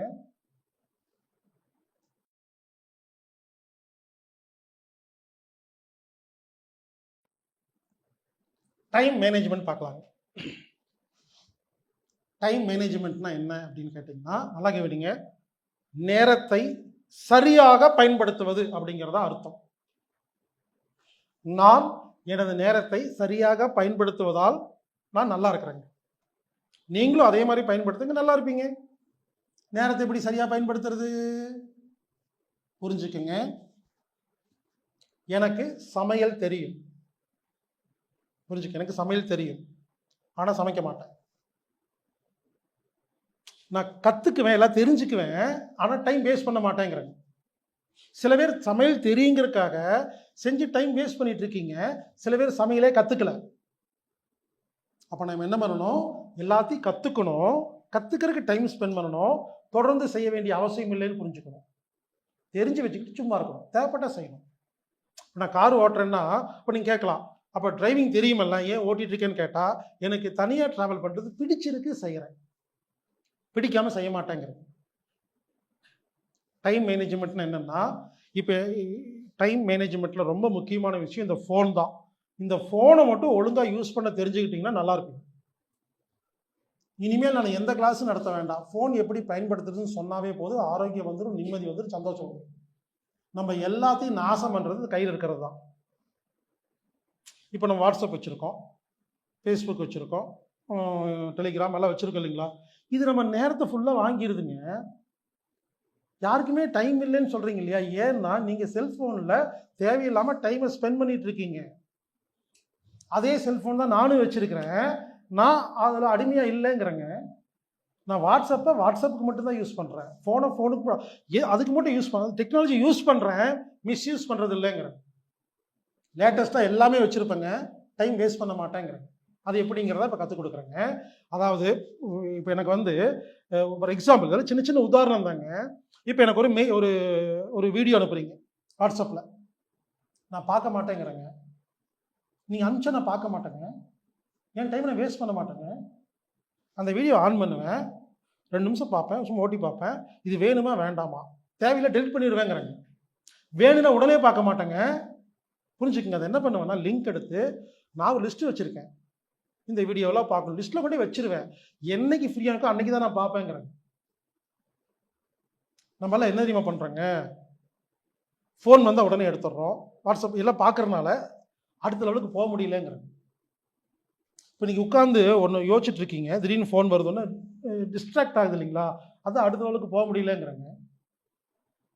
என் ஃபோன் இது வரைக்கும், என்னோடய ஃபோன் ரிங்கு இது வரைக்கும் உலகத்தில் யாருமே கேட்டிருக்க மாட்டாங்க. என் ஃபோனுடைய ரிங் டோன் இருக்கு இல்லைங்களா, யாருமே கேட்டிருக்க மாட்டாங்க. நான் 20 வரை சைலண்ட் தான் வச்சுருப்பேன். இருக்கும், அவ்வளோதான். நான் ஒரு வேலையை செய்கிறேன்னா வேலை செய்யிட்டு இருப்பேங்க. நீங்கள் எப்போ தோணுதோ எடுப்பேங்க, பார்ப்பேங்க. மிஸ்டு காலுக்கு நான் தான் கூப்பிட்டு பேசுவேனே தவிர ஃபோன் அடிக்கும்போது பேச மாட்டேங்கிறேன். உடனே என்னங்க இப்படி இருக்கீங்க அப்படிலாம் கேட்காதீங்க. கொஞ்சம் காலத்துக்கு முன்னாலையெல்லாம் ஃபோனை நம்ம வாழ்ந்ததோ ரொம்ப காலத்துக்கு முன்னால எல்லாம் இல்லை, கொஞ்சம் காலத்துக்கு முன்னாடி எல்லாம் செத்தா கூட தம்பி கரூருக்கு போய் சித்திக்கு சொல்லியிருப்பா, எப்பா சென்னைக்கு போப்பான்னு பஸ் ஏற்றி விடுவாங்கங்க. ரொம்ப இப்போ தான் போய் தகவல் போகிறக்கே 10 மணி நேரம் ஆகுங்க. அப்போ இப்போதாங்க ரொம்ப நாள் இப்போதாங்க வாழ்ந்துருக்கோம். அப்படி தந்தி அடிப்பாங்கங்க. அதுலேருந்து இப்போ நம்ம ரொம்ப ரொம்ப லேட்டஸ்ட்டாக இருக்கிறோம். அப்படி ஒன்றும் அவசரம் இல்லைங்கிறாங்க. அப்போது நான் என்ன பண்ணுவேன்னாங்க, காரில் போகிறேன் இல்லைங்களா, காரில் நைட் ட்ராவல் பண்ணுவேன். பாருங்கள், நான் வந்து அப்படி பண்ணுறேங்கிறக்காக உங்களை அப்படி பண்ண சொல்லலை. நான் எதையோ உங்களுக்கு புரிய வைக்கிறக்காக உதாரணம் தான் சொல்கிறேன், என் டைம் எப்படி சேவ் பண்ணுறேன்னு. அப்போ யாரெல்லாம் எனக்கு வீடியோ அனுப்புகிறீங்களோ நான் சும்மாலாம் பார்க்க மாட்டேங்க. நைட்டில் காரில் போகும்போது தனியாக ஓட்டிட்டு போகிறேன்னு வச்சுக்கோங்களேன், அப்போ யாருக்காவது மெயில் பண்ண முடியுமா, இல்லை ஃபோன் பேச முடியுமா? அப்போ என்ன பண்ணுவேன், தூக்கத்தை தூங்காமல் இருக்கிறக்காகவும் இன்ட்ரெஸ்டிங்காக கேட்குறக்காக அந்த வீடியோ போட்டுட்டு நான் பாட்டு கேட்டுக்கிட்டே போயிட்டு இருப்பேன். அப்போ என்ன ஆகுனா, வீடியோவும் கேட்டாச்சு, காரு ஓட்டியாச்சு. இப்படி உங்களை பண்ண சொல்லிங்க. அப்போ நான் என்ன பண்ணுவேன், நான் எப்பவுமே என் டைமுக்கு இம்பார்ட்டன்ட் கொடுப்பேங்கிறேங்க. காலை எந்திரிச்சு ஒன்றுங்க, இதெல்லாம் சும்மா உதாரணம் தான். காலை எந்திரிச்சு ஒன்று எனக்கு என்னமெல்லாம் வேலை செய்யணுங்கிறத எப்பவுமே பேக்கெட்டில் A4 பேப்பர் இருக்கு இல்லைங்களா, அதை பாதியாக A4 சீட்டை பாதியாக கிழிச்சு 4ஆக மடித்து வச்சுருப்பேன். காலை எந்திரிச்சு உட்காந்துட்டு நான் இப்போ சொல்லிங்க, ஜென்ரலாக கொஞ்ச நாளுக்கு முன்னால் கேஷ் யாருக்கெல்லாம் காசு கொடுக்கணும், யாரையெல்லாம் நேரில் பார்க்கணும், யாருக்கு வாட்ஸ்அப் பண்ணணும், ஒரு பேப்பரில் எழுதுவேங்க. எழுதி முடிச்சுட்டு வச்சுட்டு சும்மா இருப்பேங்க. அதை வெறிச்சு பார்த்துக்கிட்டே இருப்பேன். பிரகாஷுக்கு 10,000 ரூபா கொடுக்கணும், வீட்டில் போய் கொடுக்குறதா நான் சொல்லியிருக்கிறேன். யோசிப்பேன், வீட்டில் போய் கொடுத்துட்டு வந்தால் 1/2 மணி நேரம் வேஸ்ட்டு. எல்லாத்துலேயுமே டைம் தான் பார்ப்பேங்கிறேங்க. இப்போ கார் எடுத்துகிட்டு பிரகாஷ் வீட்டில் போய் 10,000 ரூபா கொடுத்துட்டு வந்தால் எனக்கு 1 ஹவர் டைம் ஆகும். அப்போ யோசிப்பேன், இந்த 1 ஹவர் எப்படி சேவ் பண்ணுறது? ஜிபே அனுப்பிச்சிடலாம், இல்லை மரியாதை இருக்காது, ஆனால் நம்ம ஃப்ரெண்டு தானே பார்க்காம இருக்கிறோம். யோசிச்சு பாருங்க, அந்த அந்த 1 ஹவர் வேலையை எப்படி டைம் சேவ் பண்ணுறதுன்னு யோசிச்சு ஜிபே அனுப்பிச்சிட்டு, மச்சான் என்னால் வர முடியல பார்த்துக்கோ, எனக்கு 1 ஹவர் மிச்சங்கிறேங்க. துணி கடையில் போய் துணி பேண்ட் ஷர்ட் எடுத்துகிட்டு வந்துட்டேன். ஒன்றும் இல்லைங்க, தைக்கிறதுக்கு டெய்லர்கிட்ட கொடுக்கணும். நான் கோவைப்புதூர்ல இருந்து கிளம்பி, நான் எப்பவுமே வழக்கமாக கொடுக்கறது காந்திபுரம், போயிட்டு வந்தால் 2 மணி நேரம் ஆகிடும். அப்போ யோசிக்கிறேன், 4 பேண்ட்டு சட்டை போய் கொடுத்துட்டு வரக்கு எனக்கு 4 மணி நேரம் வேஸ்ட் ஆகுது. அதனால் அப்படின்னு ஃபோட்டோ எடுப்பேன், என்னோட மேனேஜருக்கு அனுப்புவேன். எனது பேண்ட் சட்டை வீட்டில் டேபிளில் வைத்திருக்கிறேன், இதை கொண்டு போய் கூகுள் மேப் இந்த டெய்லர்ட்ட கொடுங்கள், அவட நீங்களே பணம் கொடுத்து விடுங்கள், நீங்களே ஃபாலோ பண்ணி பேண்ட்டை வாங்கி எனக்கு கொண்டு வந்து கொடுத்து அதே இடத்துல வச்சு ஃபோட்டோ எடுத்து அனுப்புங்கள் அப்படின்னு சொல்கிறக்கு எனக்கு 1 நிமிஷம் ஆகுதா? 1 நிமிஷம் செலவு பண்ணனா போயிட்டு வர 3 மணி நேரம் மிச்சம், அதை மண்டையில் வச்சுக்கிட்டு ஃபாலோ பண்ணுறது மிச்சம், திரும்பி வாங்குறது மிச்சம். அப்போ இதெல்லாம் நான் என்ன உடனே வந்து உங்களுக்கு மேனேஜர் இருக்குங்க அதனால் அனுப்பிச்சிட்டிங்க அப்படிலாம் சொல்லாதீங்கன்னா, புரியுதுக்காக சொல்கிறேன். உங்களுக்கு இல்லைன்னா நீங்கள் போங்க, இல்லைன்னு சொல்ல. எப்படியெல்லாம் டைமை கம்மி பண்ணுறதுக்கு தான் நான் யோசிச்சுட்டு நான் சும்மா வீட்டில் உட்காந்துருப்பேன், போக மாட்டேங்கிறேன். அந்த சும்மா உட்காந்துருக்கிற அந்த 1 மணி நேரத்தில் என் உடம்பு ஆரோக்கியமாகுது, என் மனசு நிம்மதி அடையுது, என் புத்தி தெளிவாகுது, நான் யோசிக்கிறேன், புதுசாக கற்றுக்கிறேன். அப்போ அதுக்கு இம்பார்ட்டன்ட் தரேன்னு சொல்கிறேன். உடனே எந்த வேலையும் செய்யாமல் நீங்கள் சும்மா இருங்கன்னு சொல்ல வரலைங்க. எந்தெந்த வேலையெல்லாம் நீங்கள் செய்யாமல் இருக்க முடியுமோ, டைமை கம்மி பண்ண முடியும், அந்த ஆங்கிளில் யோசிங்கிறேங்க. ஆனால் நம்மளாம் என்ன பண்ணுறோன்னா பழைய பேட்டர்ன்லேயே இருக்குங்க. பழைய பேட்டர்ன் இருக்கிறதுனால டைம் வேஸ்ட் ஆகிட்டு இருக்குங்கிறங்க. அப்போ டைம் மேனேஜ்மெண்ட் அப்படிங்கிறது என்னன்னா, இப்போ நம்ம என்னமெல்லாம் வேலை இம்பார்ட்டண்ட்டோ அதை செய்யணும். ஒரு சிலது இம்பார்ட்டன்ட்னா அப்புறம் செய்யலாங்கிறங்க. இன்னொன்று ரொம்ப முக்கியமான விஷயம் என்ன தெரியுங்களா? இந்த இடத்துல நல்லா கேவீங்க. இப்போ ஒரு முக்கியமான விஷயம் சொல்ல போறேன். எந்த வேலை பிடிச்சிருக்கோ முதல்ல செய்யுங்க. எந்த வேலை பிடிக்கலையோ லேட்டாக செய்யுங்க. எக்ஸாம்லேயே அதே மாதிரி தான். கொஸ்டின் பேப்பரை பார்க்குறீங்க, ஒரு 20 கேள்வி. கேள்வி பார்த்தோன்னே 1, 2, 3ன்னு பதில் சொல்லக்கூடாதுங்க. 4வது கேள்விக்கு பதில் தெரியலன்னா மண்டையை உடைச்சிட்டு ரொம்ப நேரம் யோசிச்சிங்கன்னா டைம் முடிஞ்சிடும். விட்டுட்டு 5, 6 போயிடணும். தெரிஞ்ச கேள்வியெல்லாம் முதல்ல முடிச்சிட்டிங்கன்னா மைண்டு ஃப்ரீயாக இருக்கும் இல்லையா? அது ஒன்று தானே பாக்கி இருக்கும். ஃப்ரீயாக இருப்பீங்க, பதில் கிடைக்குங்கிறது. இதே கான்செப்டை தான் வாழ்க்கையில் அப்ளை பண்ணணும். அப்போ நான் என்ன பண்ணுவேன்னு கேட்டிங்கன்னா, வீட்டுக்குள்ளே இருக்கிறேங்க, வீட்டில் இருக்கிறேன். ஒரு எக்ஸாம்பிள் சொல்கிறேங்க. டைம் எப்படி சேவ் பண்ணுறதுன்னா, வீட்டுக்குள்ளே இருக்கிறேன், துணி துவைக்கணும், பாத்திரம் கழுவணும் வச்சுக்கோங்களேன். சும்மா எக்ஸாம்பிள் சொல்கிறேன். எனக்கு இப்போ துணி துவைக்கிறது பிடிக்கலைன்னா தள்ளி போட்டுருவேங்கிறேங்க. பிடிச்ச வேலையை நீங்கள் செய்தால் உங்களுக்கு சக்தி கிடைக்கும். பிடிக்காத வேலை செய்தால் சக்தி குறையும். அப்போ என்ன பண்ணணும்? பிடிச்ச வேலையை செஞ்சுட்டே வந்தீங்கன்னா எப்போ மூடு வருதோ பிடிக்காத வேலையை செய்யறதுக்கு சக்தி கிடைக்குங்கிறேங்க. ஆனால் நம்மளாம் என்ன பண்ணுறோம்? பிடிக்காத வேலையை கஷ்டப்பட்டு செய்யறதுனால, சக்தி இழந்துறதுனால எந்த வேலையும் செய்ய முடியலைங்க. நான் வந்து சிவில் இன்ஜினியர். நான் வந்து இன்ஜினியராக இருந்திருக்கேன், சூப்பர்வைசராக இருந்திருக்கேன். அப்போ என்கிட்ட மேசன்ஸ் எல்லாம் வேலை செய்வாங்க. 10 மணிக்கு டியூட்டின்னாங்க, 10:05க்கு தான் உள்ளே வருவாங்க. மெதுவாக சட்டையை கொண்டு போய் ஹேங்கில் கழட்டி வச்சுட்டு, மெதுவாக லுங்கி மாட்டிட்டு, அவங்க போய் அந்த கரண்ட் எடுத்து முதல்ல பூசுறது உட்காந்து நோட் பண்ணிகிட்டே இருப்பேன். 11 மணி, 11:30க்கு டீன்னு உட்காந்துக்குவாங்க. எழுப்பணும். அண்ணே எந்திரினே எந்திரினே இருப்பா அப்படின்னு எழுந்திரிச்சு வருவாங்க. லஞ்சுக்கு வரி போயிடுவாங்க. கரெக்டாக 4 மணிக்கு இன்ஸ்ட்ரக்ஷன் கொடுப்பாரு கொக்கோ இந்த மெமுட்டி ஆள்கிட்ட. ஏய் நிறுத்துப்பா, கலவை கலைக்காத, 4 மணி ஆச்சல்ல அப்படி பாருங்க. நான் பார்த்துருக்கேங்க. ஒரு 1 மணி நேரம் எக்ஸ்ட்ரா வேலை செய்ய சொல்லுங்க, கை வலிக்குது, என்னப்பா இப்படி சொல்கிறேன் அப்படின்னு சொல்லுவாங்கங்க. எக்ஸாம்பிள் சொல்கிறேன். அவரு சொந்தமாக வீடு கட்டுவார். அன்னைக்கு பார்த்துருக்கீங்களா? காலைல 6 மணிக்கு எந்திரிச்சு வாயில் ப்ரஷ் வச்சுட்டு போய் 2 சதுரம் பூசிடுவார். அப்புறம் தான் டீ வரும். டீயை குடிச்சு போட்டு இன்னும் 2 சதுரம் பூசிடுவாருங்க. டிஃபன் சாப்பிடுவார். அப்புறம் இன்னும் 2 சதுரம் பூசிட்டு ஒரு 11:30 மணிக்கு வெயிலாக இருக்குமா பட்டு தூங்கிடுவார். 4 மணிக்கு எந்திரிச்சு மறுபடியும் பூசுவாருங்க. நைட்டு 7 மணிக்கு லைட்டை போட்டு பூசுவாருங்க. 11 மணிக்குள்ள நான் பார்த்துருக்குறேங்க. ஒரு 10 சதுரம் பூசுறாருன்னு வச்சுக்கோங்களேன். இதே சம்பளம் கொடுத்தா 1.5 சதுரம் பூசுறாரு. ரெண்டுக்கு என்ன வித்தியாசம்னு புரிஞ்சுதுன்னா, அவர் வேலையா செய்யறாரு, இது அவருக்காக செய்யறாரு. டீச்சர்ஸ் எல்லாம் பார்த்துருக்கீங்களா? 2 கிளாஸ் எடுத்துட்டு வந்து டயர்ட் ஆயிடுவாங்க. இந்த குழந்தைகள்லாம் பேய் மாதிரி கத்துதுங்க, ஒரே டயர்டா இருக்கு அப்படிம்பாங்க. இன்னொரு டீச்சர் லீவ் போட்டுருவாங்க. அப்போ என்ன பண்ணுவாங்க? எங்க நீங்கள் எடுங்கன்னு சொன்னால் டயர்ட் ஆகிட்டு இன்னைக்கு நான் எடுக்கிற கிளாஸ் இல்லாமல் அவள் கிளாஸ் வேற எடுத்தா.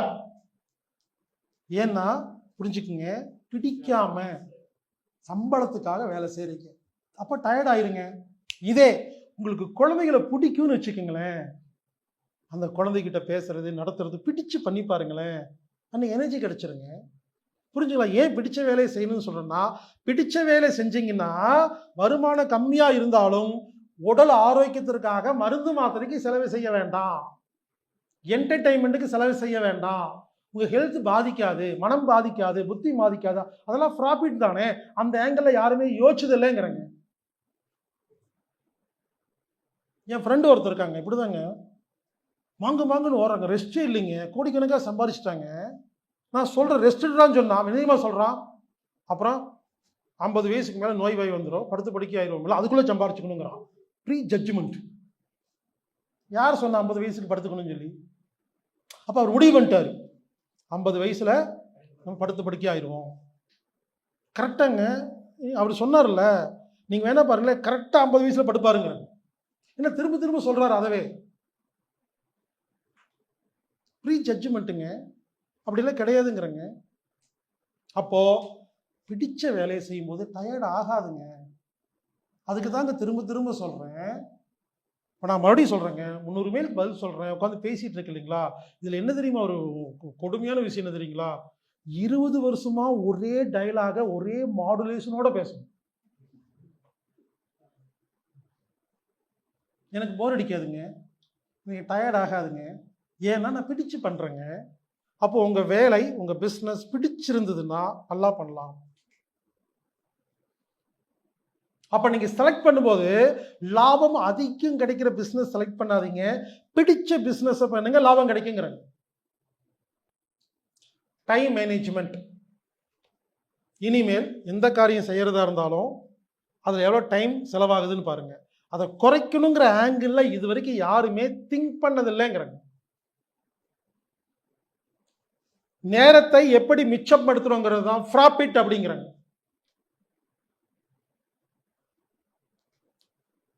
அப்போ என்ன பண்ணணும்?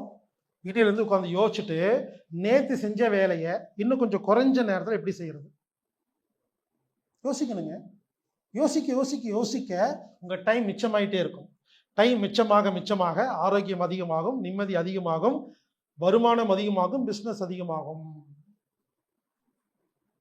பெரிய பெரிய பிஸ்னஸ் மேன்லாம் பாருங்க, கோல்ஃப் விளையாண்டுருப்பாங்க, கேரம் போர்டு, இந்த பில்லியர்ட்ஸ், அதாவது காட்டுறாங்க இல்லையா, பெரிய பிஸ்னஸ் மேன் பாருங்க பில்லியர்ட்ஸ் விளையாண்டுருப்பாரு.